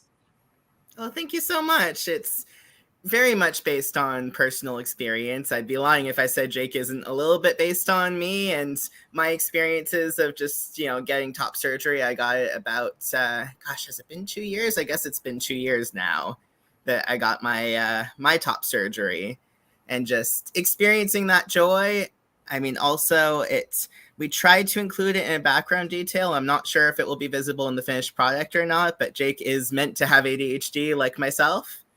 And that, plays a big role in just, how he expresses his excitement and sort of the level of exuberance towards his transition and how he goes about it. I think y'all will know this, that the original version I pitched was even like more. I think the entire time the only line he says is "Beach Day," or some variant of Beach Day in the original. And we mixed it up a little bit, made it a little bit more, y'all had a really good suggestion of changing up the ending a little bit. And I think, spending a little more time on the beach, which led to the sort of more slowed down, heartfelt moment at the end there. It was a real pleasure working with you on the editing process. You were very receptive, which we really were appreciative of. Like you said, we loved the energy and the exuberance of that first script, but the suggestion we had was to give a little bit of a peek behind the curtain to articulate Jake's excitement about being able to go topless at the beach post-op. And we think you did such a beautiful job of having him articulate exactly why this is so important to him, and taught us a little bit about puka shell necklaces we were joking about before. Yeah, I did do a little bit of research there. I'm kind of, I'm also a novelist. I'm working on 2 books right now. I'm kind of a research wonk. I've got, thank you. I've got, in my book, I've got this like whole scene that takes place in 1850s San Francisco, and I've been like pulling out the primary source docs and like the maps. No one's going to care, but I try and be thorough. No, thoroughness is really good. One detail that I shared earlier that was really cool about your submission to Transphoria is that you actually submitted 3 scripts, 3 really great scripts that any of which would have been a great fit in the anthology. Was this your personal favorite, or did you have a one that you were closer to or that you liked better that actually didn't end up making it into the final anthology? That's a great question. It's funny. So there were 3. The other 2 were like a lot more high concept, I felt like, a little less grounded, a little more. One was fantasy, one was sci-fi. Mm-hmm. And I was really excited about the fantasy one. It was a little bit inspired by The Night Circus by Aaron Morgenstern, if y'all are familiar, and sort of also just based in the, I really like the idea of just kind of a carnival strongman as sort of a fun old-timey symbol of masculinity. Mm-hmm. So that was sort of the theme there. And that was actually, I think, the one that I spent the most time on. And I think your research cap probably went on for that one. I remember a lot of period-specific details as well. I did my best. Some of it was fabricated, some probably wasn't. But I was really excited for that one. And I did the sci-fi one as well. Those 2 were planned. Beach Day was actually not planned. That was at the last second. I was just like, I feel like maybe I could get in a 3rd sort of just shorter one, just in case. And I came up with Beach Day, and I kept joking with my friend who's also in this actually, Day, that y'all will hear more from them later. We're actually like best friends and roommates, although we're currently staying apart because of some apartment issues. But I was joking with them, like, gosh, imagine if after all that time on those other 2, Beach Day is the one that gets it. But then the more I thought about it, the more I was like, Beach Day is the one, isn't it? So who saw this anthology first? Was it you? Was it Day? Who was it first? It might have been a roughly simultaneous. That's amazing. Have a really cool friend in the our local comic scene in Toronto, Stephen Andrews, who shout out to him. He runs TO Comics, who is just always trying to help out the sort of newer artists like us and help us find opportunities. And he sent it to both of us. And of course, we were super interested. We were kind of working simultaneously, one room apart from each other on our submissions. Oh man, you were probably getting emails from us at the same time. That's really cool. We didn't know that, but we're so glad you both made it in. We're pushing up against time, so I'm glad we got to recover and got some really great conversation with you, Thaddeus. Why don't you tell everyone where they can find you online? Absolutely. You can find me on Blue Sky, Instagram, and Twitter at Prothadgonist. That's Prothadgonist, like protagonist, but Thad, which is short for my name. Very fun handle. Thank you. And on my website at ThaddeusKramer.com, where hopefully there will be some updates on the books I'm working on soon. Also, real quick, y'all asked about the artist, and I was still like dealing with the audio, and I didn't get to mention, but I just wanted to give a quick shout out to Jax. He did such amazing work. Pleasure to work with. Beautiful work. Can't wait for everyone to see it. We completely agree. It's been so nice talking to you. Thank you for joining us. It was great to work with you too. Thank you for coming. Absolutely. All righty. Next up, we'll be bringing in Lilith, who worked on The Exception. Ooh, what an intro. Everybody. New favorite. The joke. I had to. I couldn't help it. How's everybody doing today? Great. Thank you for joining us. We love your story. Well, why don't you jump in and let everyone know what your story is about, but and who you are. I really enjoyed just how and who you are, but I loved how specific it was, and you only you be able to tell it, and I love those type of stories. Well, who I am, my name is Lilith. I'm an active duty service member in the U.S. Navy, and my story, The Exception, is pretty much about that. It follows Vivian on just sort of any given day where, you know, she has interactions with her coworkers and certain situations that are not so great, but then also a lot of like really fierce like support from like other coworkers, and then it all sort of culminates to what ends up being the next big step in her transition, especially in the service. So I'm really excited to tell it. What are some elements that you felt like you wanted to add from your real life experience doing this, and that you're like, I want people in a comic form to also know this without, because I think you did a really good job and not throwing too much lingo where if you're not involved, you're like, I don't know what's going on. Like you did it in a way that I feel like you're sucked into the world of maybe something that you're not in, all while making it very quote unquote new reader friendly. Thank you. Yeah, I really tried hard on that. The good thing is that for the Navy, I actually work like sort of like in like public affairs and like journalism. So we're trained a lot on how to make things readable to the public, and not use too much military lingo and not use too many assumptions that people are going to know what we're talking about. But like one of the things that like I really wanted to show is that like I kind of feel like there's this general vibe that like the military is very unaccepting to transgender service members and things like that, when, I mean, to be completely honest, I've gotten so much more support from the people that I work with in the service than in certain other aspects of life. A lot of time where this feeling of you know, hatefulness or like unacceptance or whatever is usually coming from the outside looking in. But once you get like into the actual like just nitty gritty of just day to day, I mean, you want to talk about like people who are loyal to each other. I mean, service member, we're kind of notorious for it, like in a way. And so like people will be fiercely loyal. They will like, they do have your back and everything like that. And I wanted to be able to express that.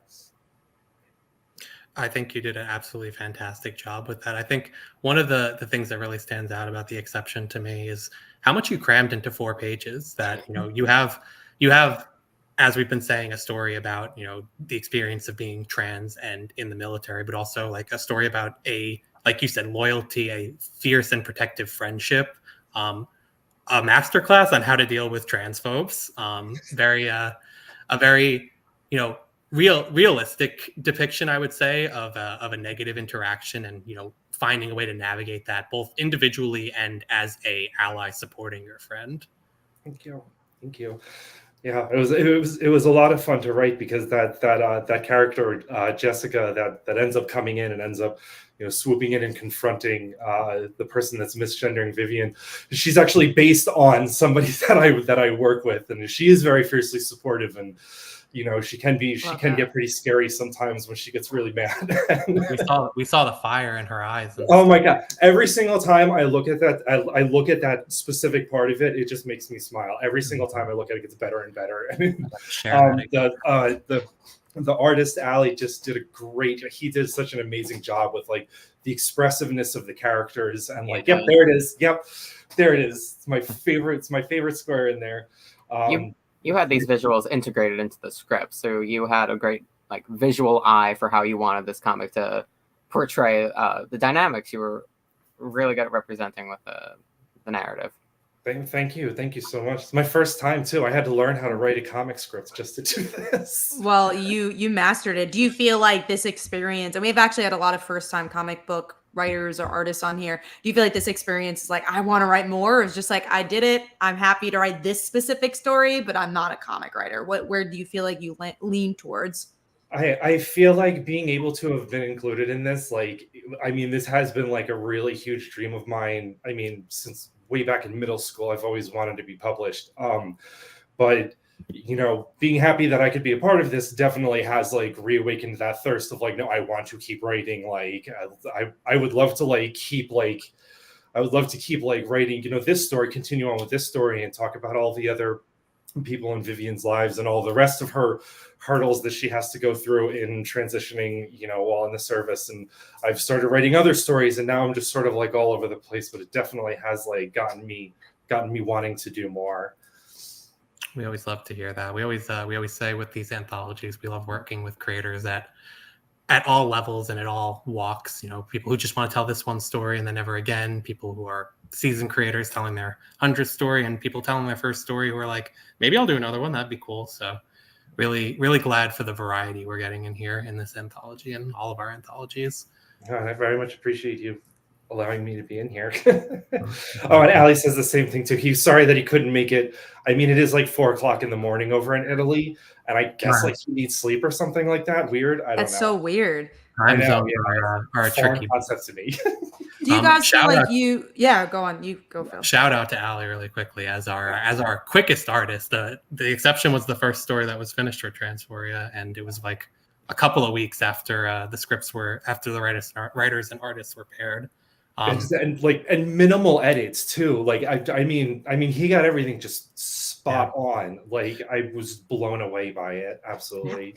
We had the How do you guys go on, Phil? Sorry, Kat, I keep stealing your spotlight. I know, and I want to ask this question, and it's about Ali. I just want to talk about Ali. I'll close off quickly. We had the pleasure of working with him on Hairology before, and then we also worked on another anthology when I was young with our own story, Cats and My Own Story. So it's been great working with him a few times now. Okay, Kat, ask your question.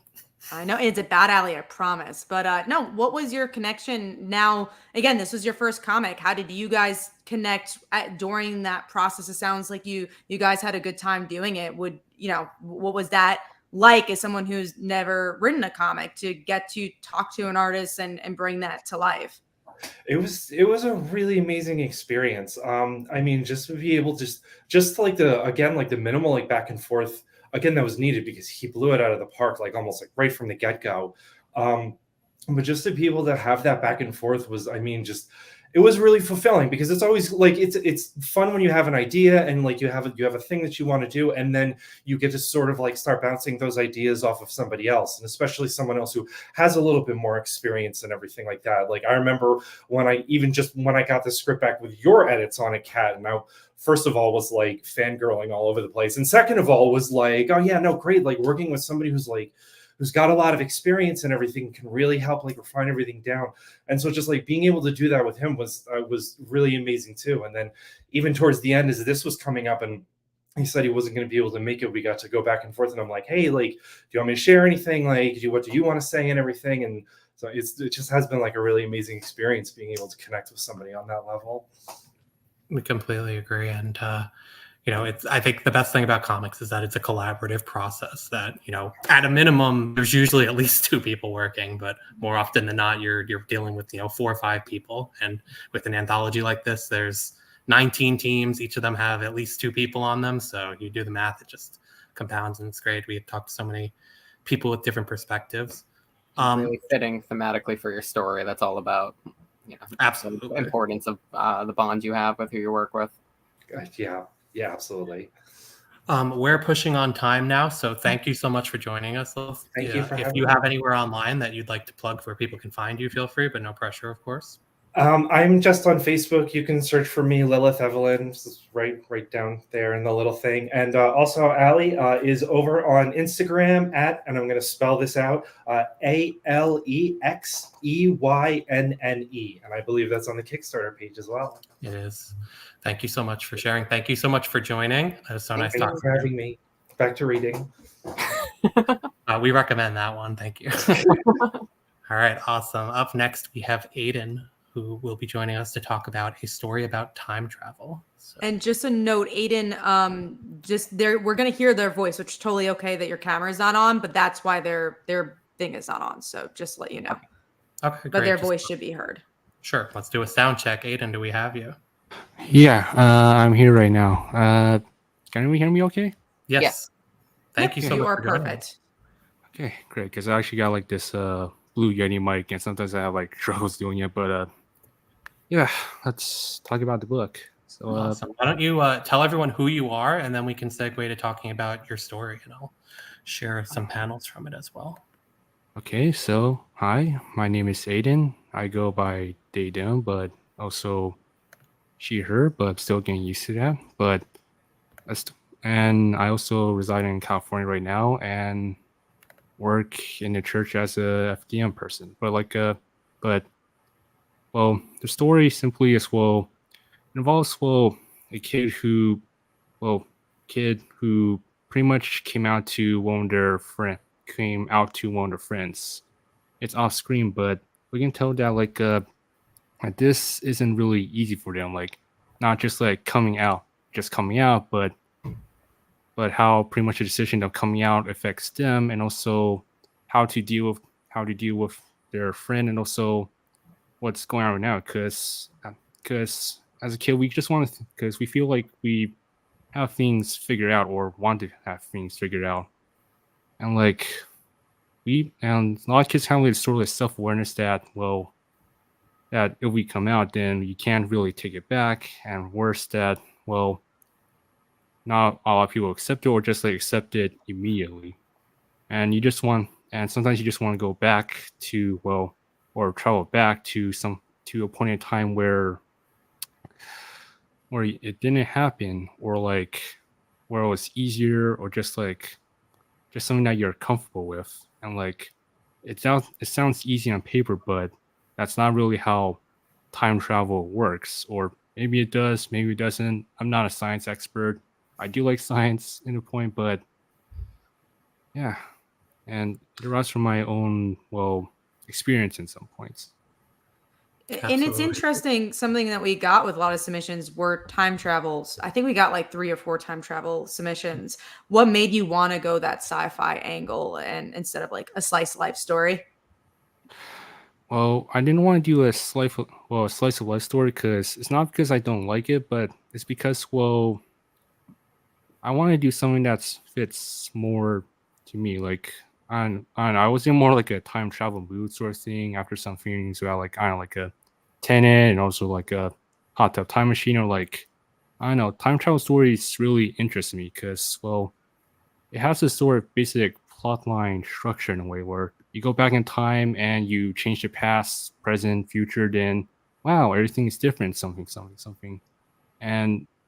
But there are also some cases where some theories that a lot of people probably do know or maybe don't know, like multiverse theory or linear straight theory, that sort of thing. But I didn't want to focus too much on, the complexities of time travel, but the reasons why people want to do time travel.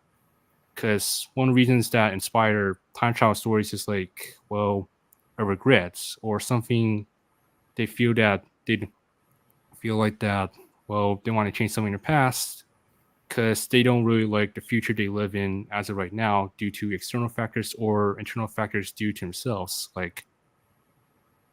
And they want to change the past to feel comfortable or make something that it can benefit them internally or maybe externally. However, by doing that, they don't realize.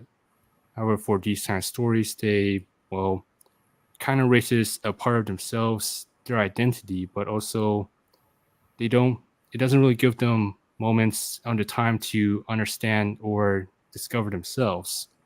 Kind of we have these kid geniuses in media or stories that I want to know everything, I want to have to figure everything out, but they just deny just trying to take the time, breathe, and just form the words, the articulations about their identity and themselves.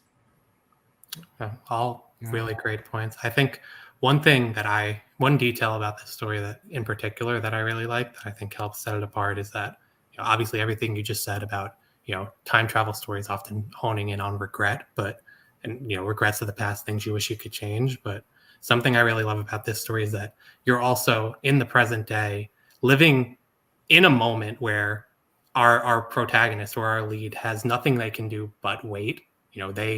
They're in that moment where they just came out to a close friend and are waiting for that reaction, and already, before getting any reaction, have this intense desire to take it all back and to walk it all back. And that the time travel story centers around the regret of not giving the proper time to their friend to kind of digest that information. I think there's a really beautiful line later in the story where the future self prompts the younger self of our protagonist to just give it time, just wait and let your friend process all of this information, all of these happenings. I thought that was such a unique and very intelligent way to kind of add another layer to your time travel story. So my compliments to you for that.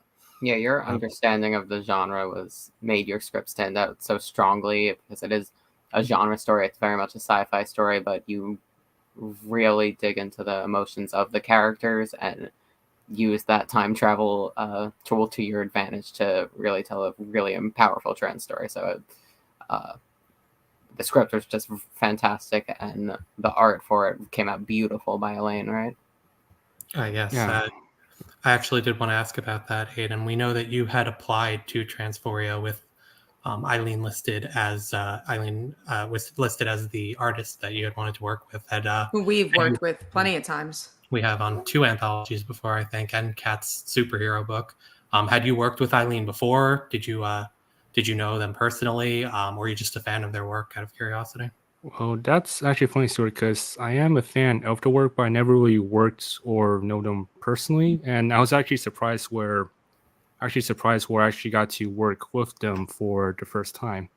I mean, what I liked about Eileen's work is that about the colors and also how, it's kind of hard to describe, or I don't know if I'm saying this. Like, it kind of gives more like a relatable, but also more like a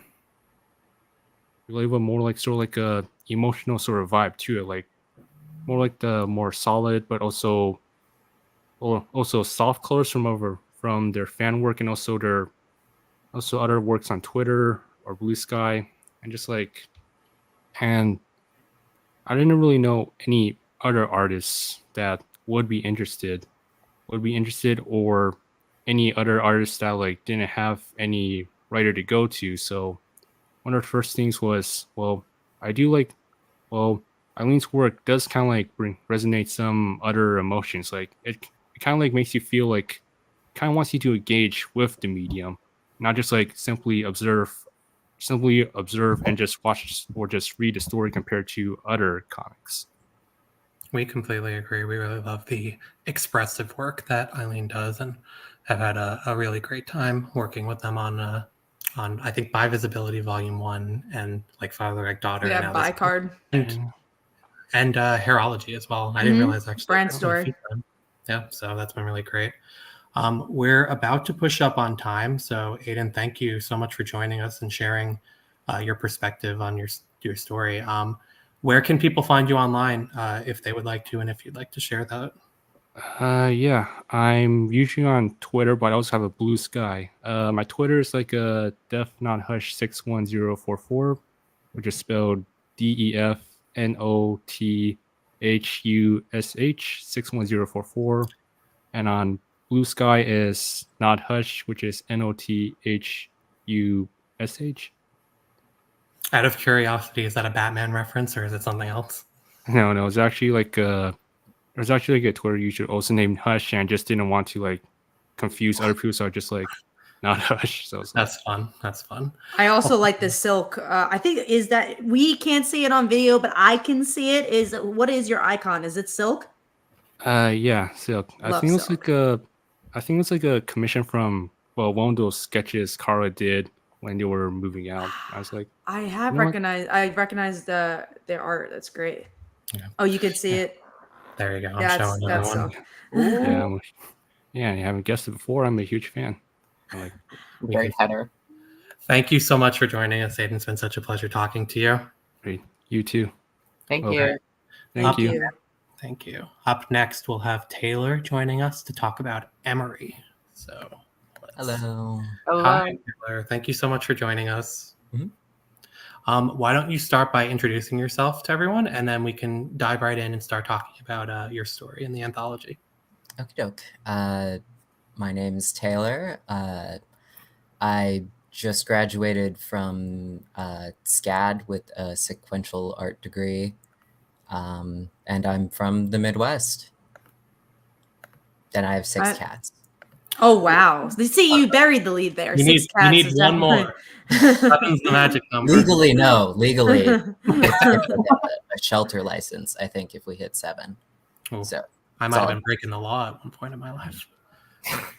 So tell us a little bit about your story, but also after, I would love to hear how your experience at SCAD had influenced doing this story? So Emery is a story dealing with things that are very dear to my heart, being trans, the transgender experience in the Midwest, and death. I come from a very large family. My grandmother is one of 12, so it kind of only gets bigger from there. And where I'm from, it's also pretty typical to go to a lot of funerals for community members. So I usually joke like, oh, I know, probably half the people I know are dead. And I think there's a very interesting intersection between grieving and how we deal with going on living. I actually have to go home for a funeral later this month too. So I've got to shave and kind of put on my girl persona. I think that that very personal experience really resonates in the story. We're really taken, especially by your dialogue, by the way that you really ease the reader into this sibling relationship between Em and Nathan. I think I think one thing we had just gotten the lettering proof for it, the book for the comic today, and we'll be sharing that with you shortly. But one thing that really stood out to us is that we haven't read the script obviously in a little while now since we started working on it, but we actually forgot that there's very minimal dialogue in those first 2 pages, but we still had such a strong recollection of the relationship, and it's because you use your space so well in those last 2 pages to really deliver so much of their relationship in such succinct space. So like our compliments to you on that for sure. Thank you. I'm really glad they read his siblings well, because I'm an only child. Oh, I would have really? never guessed. Wouldn't me either. I think you did a great job at it. Autobiographical. I could have sworn it would have been. Yeah, no, you did a great job with the relationship, as all of us here have siblings, so we can attest to you did a good job with the Some sibling of us dynamic. have siblings on this call. I don't have siblings on this call. At least 2 of us do. I thought you said all of us. I'm like, we all have siblings on this call. Some of us. Oh, some of us. I'm like, is Alex here? But I do want to ask, you're talking about the Midwestern aspect, and I know SCAD's in Georgia, Savannah, Georgia. How do you feel like your experience of college and the culture of Savannah, Georgia is different than the culture of the Midwest? And what about the Midwest did you really want to inject into the script? SCAD's definitely a huge difference for me, because it made me kind of embrace being from the Midwest a little bit more than I had previously, because, I did not grow up on a farm. I grew up next to a cornfield, but, more adjacent than on. And then I got to college and I was like, oh, so many people at SCAD are from like New York City and Los Angeles areas and a lot of big towns. And I was like, oh my God, I'm a hick compared to these people. Like everything I say is crazy. I can't talk about like, oh, this was my experience in high school without someone going, I'm sorry, there was a cow in one of your pep rallies. And it's like, yeah, people used to drive tractors to like all of the major events in your high school for like prom and homecoming. And it's like, you guys didn't do that. Got it. This is news to us New Yorkers. As New Yorkers. At first I was going to say maybe we're the crazy ones, but then I started hearing about the cow and I was just like, we did have a very different experience. It's a very exciting event for us when we get to see a cow when we're driving. Dan's a big cow fan, so. I will vocalize anytime I see a cow, so you were living my dream. Yeah, cows are great. I love them a lot. I don't care for the smell much, but, better than pig manure. But the script really captures, that Midwestern feel. I think the setting was and the tone that came with the setting, just how, like the way you play with maybe distance and then intimacy between the relationships was really powerful. And I think it carried the tone really well. And I thought you handled that in the script very well, which is why it was shocking to learn you're an only child, because you did take an interesting perspective by making it center on a sibling dynamic. Do you know what really called you to that kind of story? Well, I think when I was writing it, I just found out kind of some bad news, and it was, I don't know, there are lots of people in my family, so it just kind of ended up taking that route. And I wanted to push, like, Emery is a little bit autobiographical in a way where it comes to like being from a small area and kind of moving to a more populated area during your transition, and then kind of having to go back and forth in an awkward sense.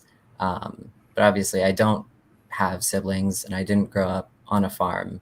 So a lot of it in that aspect was just looking at people's relationships around me, most of whom are cis. I didn't really grow up around a lot of trans people. I did grow up around a lot of butch lesbians.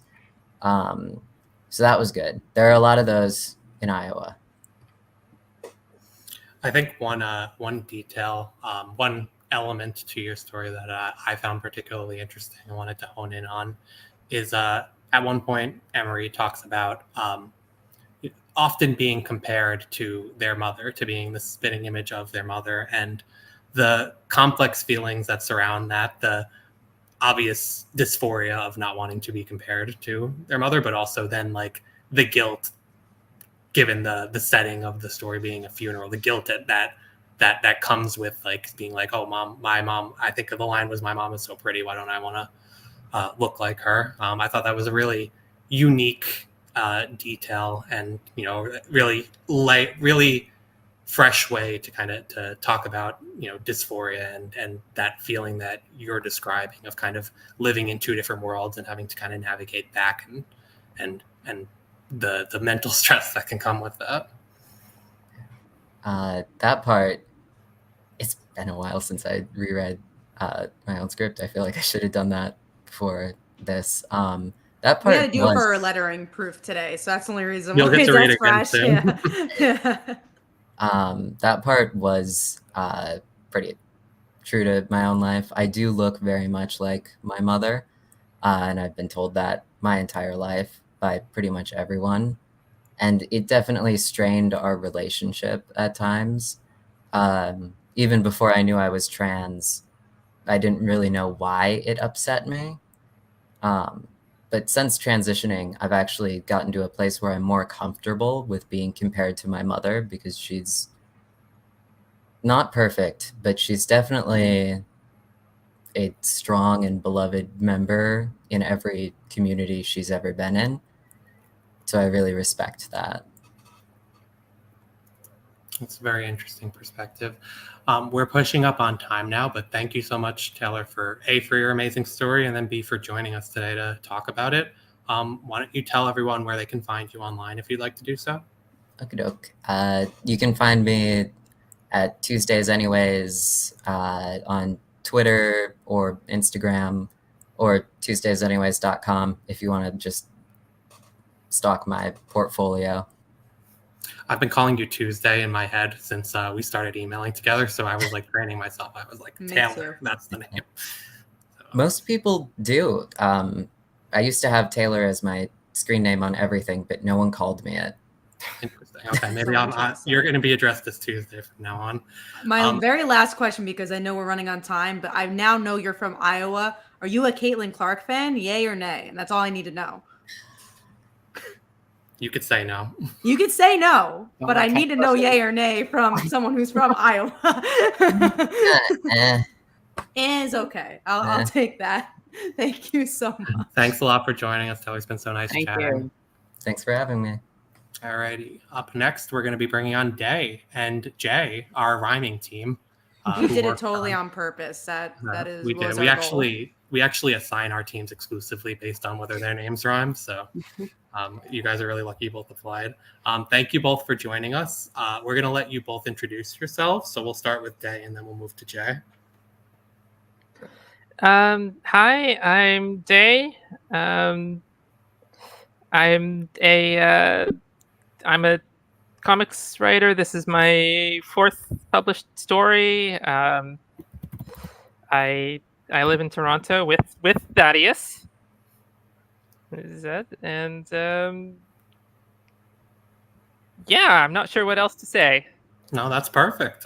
Congrats on 4 comics. And again, like we said earlier, it's super cool that both you and Thaddeus got to work on this anthology. And we had no idea that you guys were friends. Yeah. Jay, why don't you go ahead and introduce yourself? Hi. That's funny.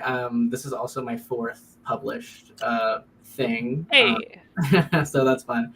I'm a cartoonist. I just really like silly, funny things. I'm just kind of working on my own personal projects, like my graphic novel and an animated short. I studied animation in college, and I'm just kind of doing my own thing right now. Awesome. You're very busy. It was so interesting to see both your story, but then also the portfolio combined, because they almost feel like they were meant to be. You know, it's just sorry to interrupt you, Kat. No. I remember when we paired you up. I remember Jay, you said, "Oh, I see why we were paired up." So why don't I use that as a segue to go ahead and share Assign Gender at Bow, our cartoon comedy story. And Day, why don't you tell everyone kind of what it's about, that nice 1-2 sentence log line about it? Oh yeah, just in this. Wait, do I read the log line or do I just whatever you're comfortable with? From your heart, just tell us about the story. Yeah. Well, this is. I did not expect this to get in, because it's, a very different sort of approach to. That's what we look for in our anthologies, though, is just very different approaches. Because then, if we get all the same stories, it's the same anthology. This stuck out. Yeah, well, it's essentially that.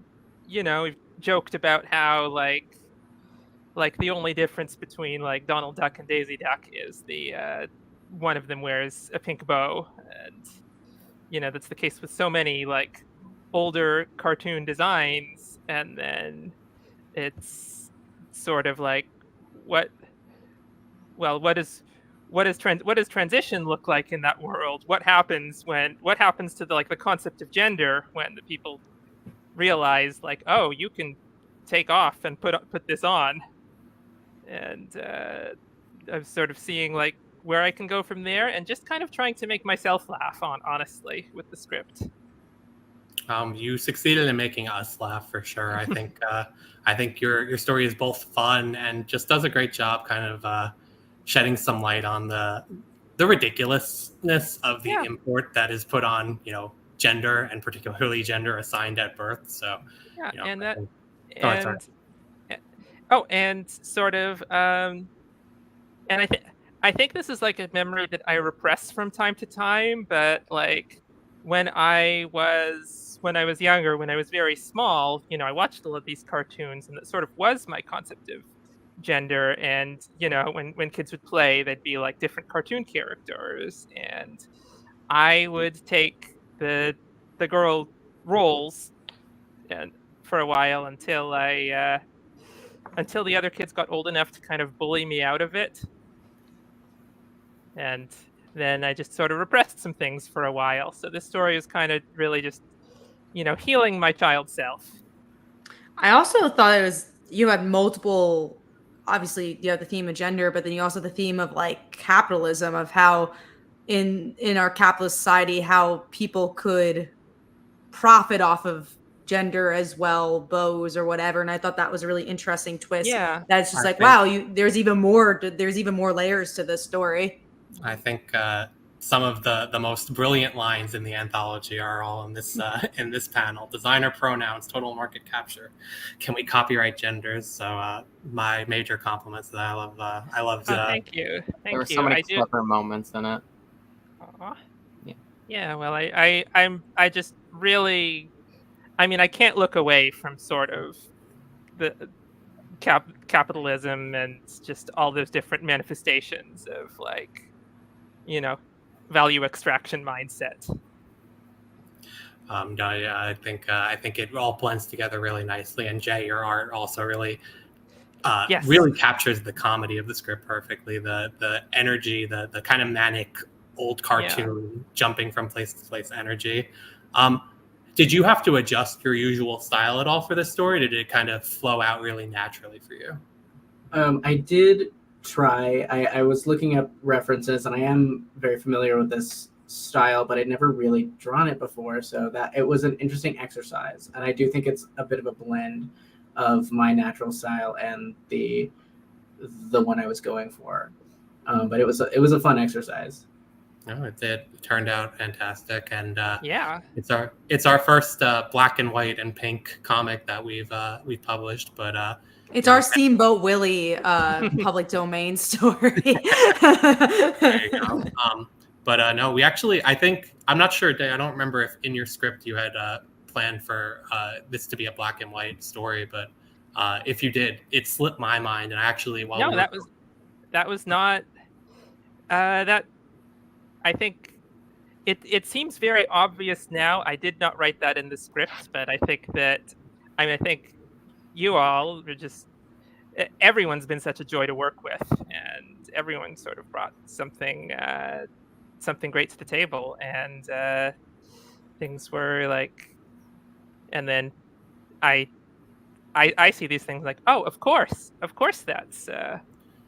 I'll say we were all on the same page there, because I was originally like, oh, we're going to color this, but then Jay, you did such a fantastic job with the black and white and pink. We were like, oh no, this is actually perfect. We don't want to we don't want to try to improve perfection. So really happy with how it turned out. Yeah. Day, if I remember correctly, correct me if I'm wrong, I think originally your script was a lot longer. I think it was an 8. Yeah, it was 8 pages long, and and y'all wrote back and said, "Can you make this 4 pages?" We gave you a tough job, but you you really rose to the occasion. You condensed it in kind of a perfect way. I think the pacing is really brilliant, and there's no crowded dialogue either. I think a lot of times when you're trying to condense things, like, oh, I want to fit as much on the page, but look at this. Like, there's just so much room with the art as well. So kudos on that. We ended up not having any 8-page stories in the anthology because we wanted to tell as many. If you've been watching the stream for a while, you know as many different stories as possible. Many. So we're really. I'm so excited. Sorry, I'm so excited just to see everyone's stories, and I think I can see why you wanted to just get as many of these as possible. Because yeah, absolutely. And you have such a unique genre, unique take on everything.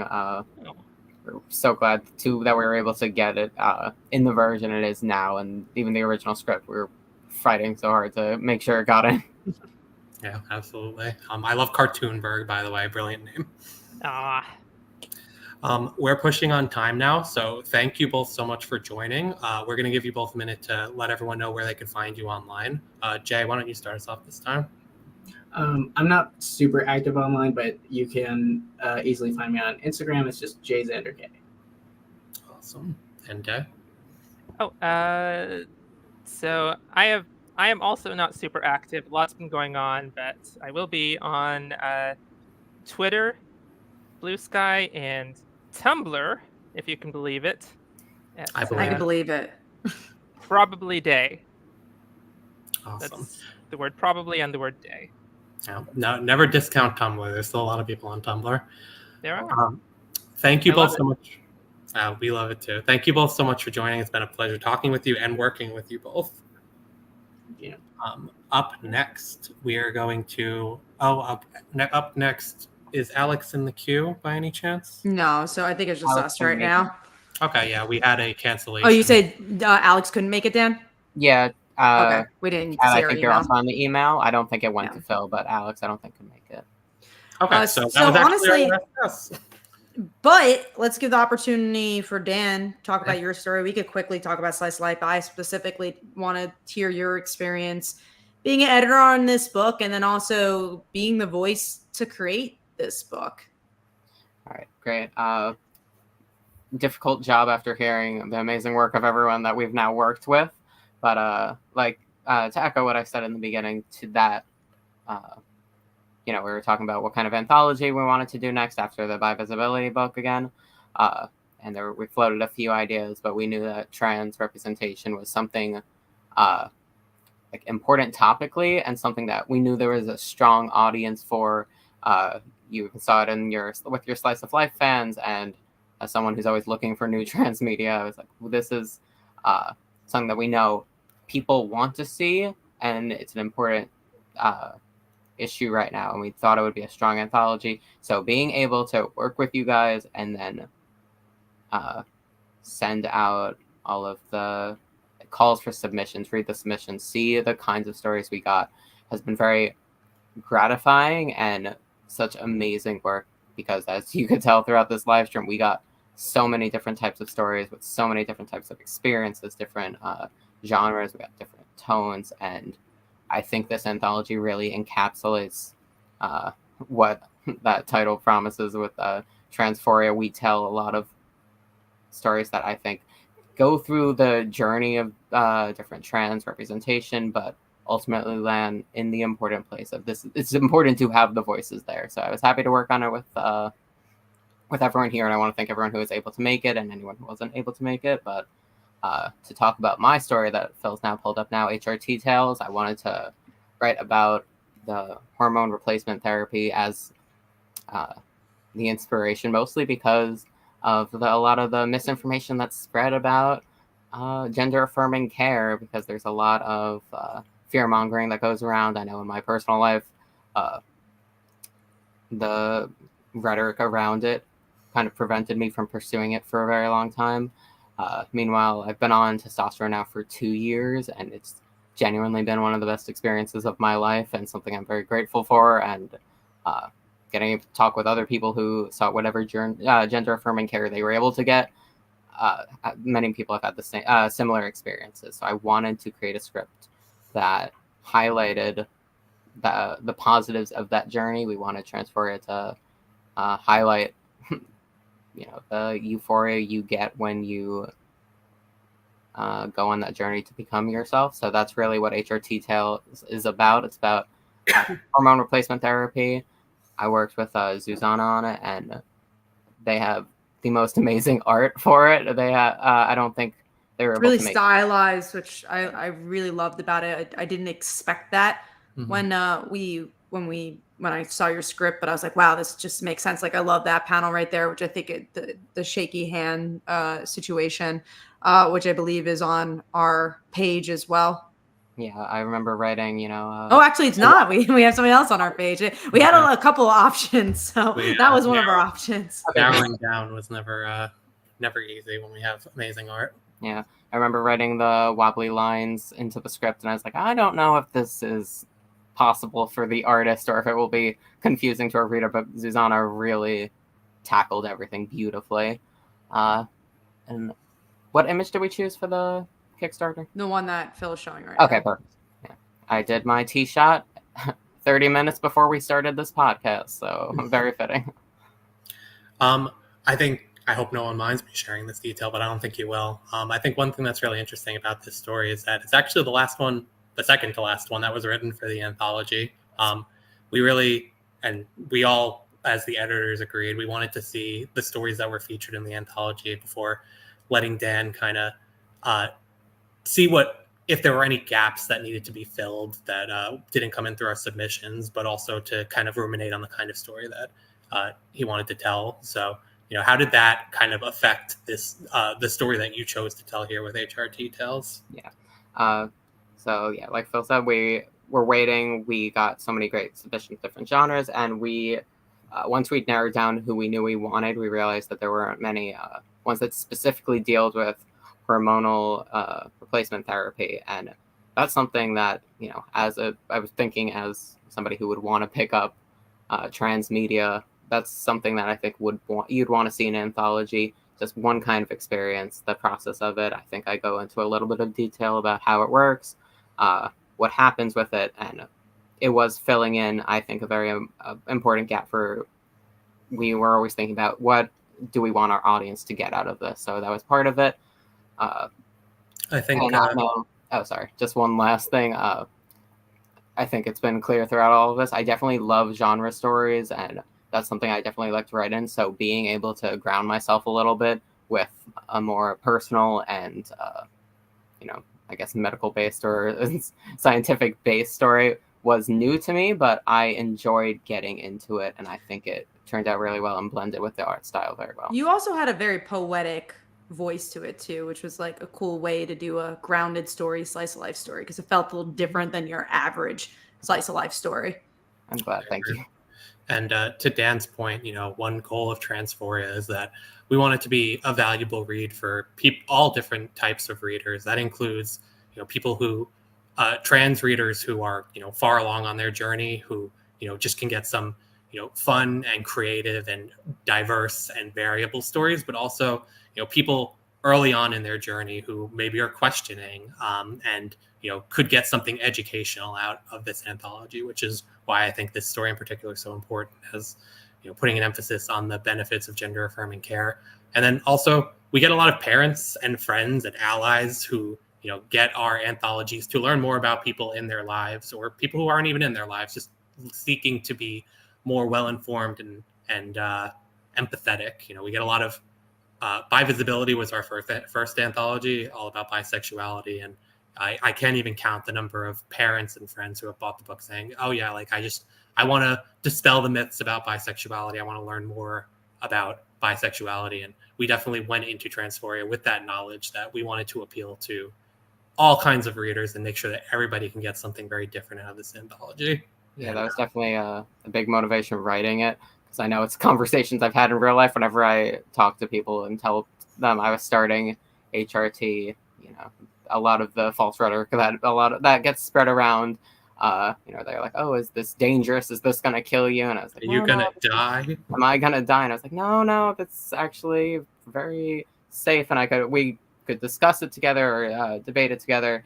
And then one other thing I just wanted to highlight about is something very important to the story is the, I guess, kind of transphobic or misinformed idea that, or a sentence that's thrown around a lot is you can't change your biology. And I think that's some of the power that comes with gender affirming care. You could change a lot through a medical intervention that helps your life and helps you gain control of your life. So that was an important theme I wanted to touch on and wanted to throw out there. Completely agree. Awesome. And then now I think we can move on and talk about the last story we got lined up here, which is Cats and My Own, which was actually the last script that was written for the anthology. And maybe written 2 months ago, maybe? Less. I think it was written like a month and a half at most. But, very quickly, very much toward the end. So Kat and I, we wrote Slice of Life. Slice of Life is our queer webtoon, an anime character who comes to life and falls in love with a cheerleader. And we've been publishing that book on Kickstarter now on Webtoon now for going on 3 years. It's been frequently on Kickstarter. It's probably our most known property. And it has a pretty wide cast of characters, including Chris and Charlie, a pair of sisters, one of whom is trans, who are recurring characters in the book. So, we originally didn't plan to tell any story in Transphoria. We wanted to exclusively just take curated stories from the submission process, but and we didn't want to take a slot away from anyone else. But when we were about a month and a half away from launching, we were looking at our previous anthology's performances, and one thing we learned from Bi Visibility is that a lot of people who weren't bisexual checked out that anthology because it featured a story of slice of life characters, of the perspective of one of our pansexual characters. So we wanted, as we said, one of our biggest goals with Transphoria is to be accessible and to give value to trans, non-binary readers, but also cis readers. So we thought it would be valuable to include that slice of life story, to give our readers of slice of life who are trans a story with characters they already liked, but B, also to incentivize some of our fans to check out the book who maybe otherwise wouldn't. So I'll let Kat tell you what the actual story is about, but we are really grateful, and we really like that. We really like how it turned out, and we have already seen a lot of turnover of our slice of life fans checking out the book, so we're really thankful for that. Yeah, no, it's about, like you mentioned, Phil, Chris and Charlie, who are two characters that show up in Slice of Life, and Chris is a cis bisexual person who wants to mend fences with her sister. They have not talked in a while because the sister, Charlie, was kicked out of the house by their parents. So Chris now, again, wants to mend that bridge and wants to be in Charlie's life. So this is now, after a few conversations in the main series, we get to see what hanging out together looks like. So we get to see Chris visit Charlie's dorm, meet Charlie's friends, and really family now as they play this weird card game that she does not understand, and she feels like she's on the outside looking in. But it really just reaffirms their relationship, and every chapter we really get to see with them, we get to see their bond stronger as they learn more about each other and about their lives. So it also helps Chris a little bit with her own sexual journey as well. So, or sexuality journey. Yeah, bisexual journey, exactly. Not sexual journey. Well, whatever, but bisexuality. So yeah, it's a 4-page story that I think is probably our most condensed story we've ever written, because we wanted to fit so much in. We just got the scripting of it a few days ago. I was like, wow, we really tried putting a lot in there, which, as you can see, which I'm really happy about. I'm glad we got to fit as much story as we could in. We were pretty firm adding this later into the anthology that we didn't want to go over 4 pages. So we were like, oh yeah, let's really tighten this up. But we really like the finished product. We like the relationship that it shows. We think it fits nicely in the anthology. We have a very big bisexual audience because of Bi Visibility, both volumes. So we also liked having a bisexual perspective in the book. So it's we think it's done a lot for Transphoria. I'm really glad to have it in there. Yeah, I was glad to see it as someone who's not worked on Slice of Life with you guys, but you shared the script with me, and I thought it was great for like thematically showing like the importance of having like refinding your family, both with your chosen family and the ones that you're related to, or just related to by queerness. I think the bonding between Charlie and Chris really stood out, and I think your Slice of Life readers and people who have no idea who these characters are will still see the value in the script. And that was something interesting to do for this book as well, was how do you tell a story that's 4 pages that you don't need to read this webtoon that has hundreds and hundreds of pages and make it new reader friendly. And I think we did a good job with that. Yeah, it could be enjoyed in isolation, but then if you like the characters, they have even more of them that you can read and on webtoon for free, or in our printed comics that you can grab on this Kickstarter as well, but also any of our Kickstarters. Awesome. Let me stop sharing. I think that's everything. I think we've talked through all of our stories. So thank you everyone for joining us. This has been such a great live stream. We're so glad we got to talk to so many people. If Kat or Dan have anything they want to outro with, I'll hand it over to them. But otherwise, we could just tell you where you can find us. Just support the book. I've been sharing it in the descriptions and in the comments, so hopefully you guys could go check it out. Yes, just again, thank you to everyone. Thank you for everyone who was able to come on the live stream with us and be in the comment section. Share wherever you can, and thanks for listening to us. Thank you so much. You can find me on Twitter, Instagram, Phil Falco Writes, Blue Sky as well, because we're sponsoring them. That was a joke. We'd be making some good money if we were sponsoring Blue Sky. Maybe we can get a retroactive sponsorship. There we go. Get some referral links. I'm trying to be more active on social media, so Twitter, Instagram, and soon to be Blue Sky. Probably literary _ or -dandy is usually where you can find me. And at Comic Uno, and if you're watching this stream, you might be watching it from the YouTube channel, which is my YouTube channel. So go check that out too if you want more conversations about Kickstarter books and Wednesday Warrior type books as well. Yeah. Thanks everyone for listening, and happy Pride Month. Happy Pride Month. Thank you, everyone.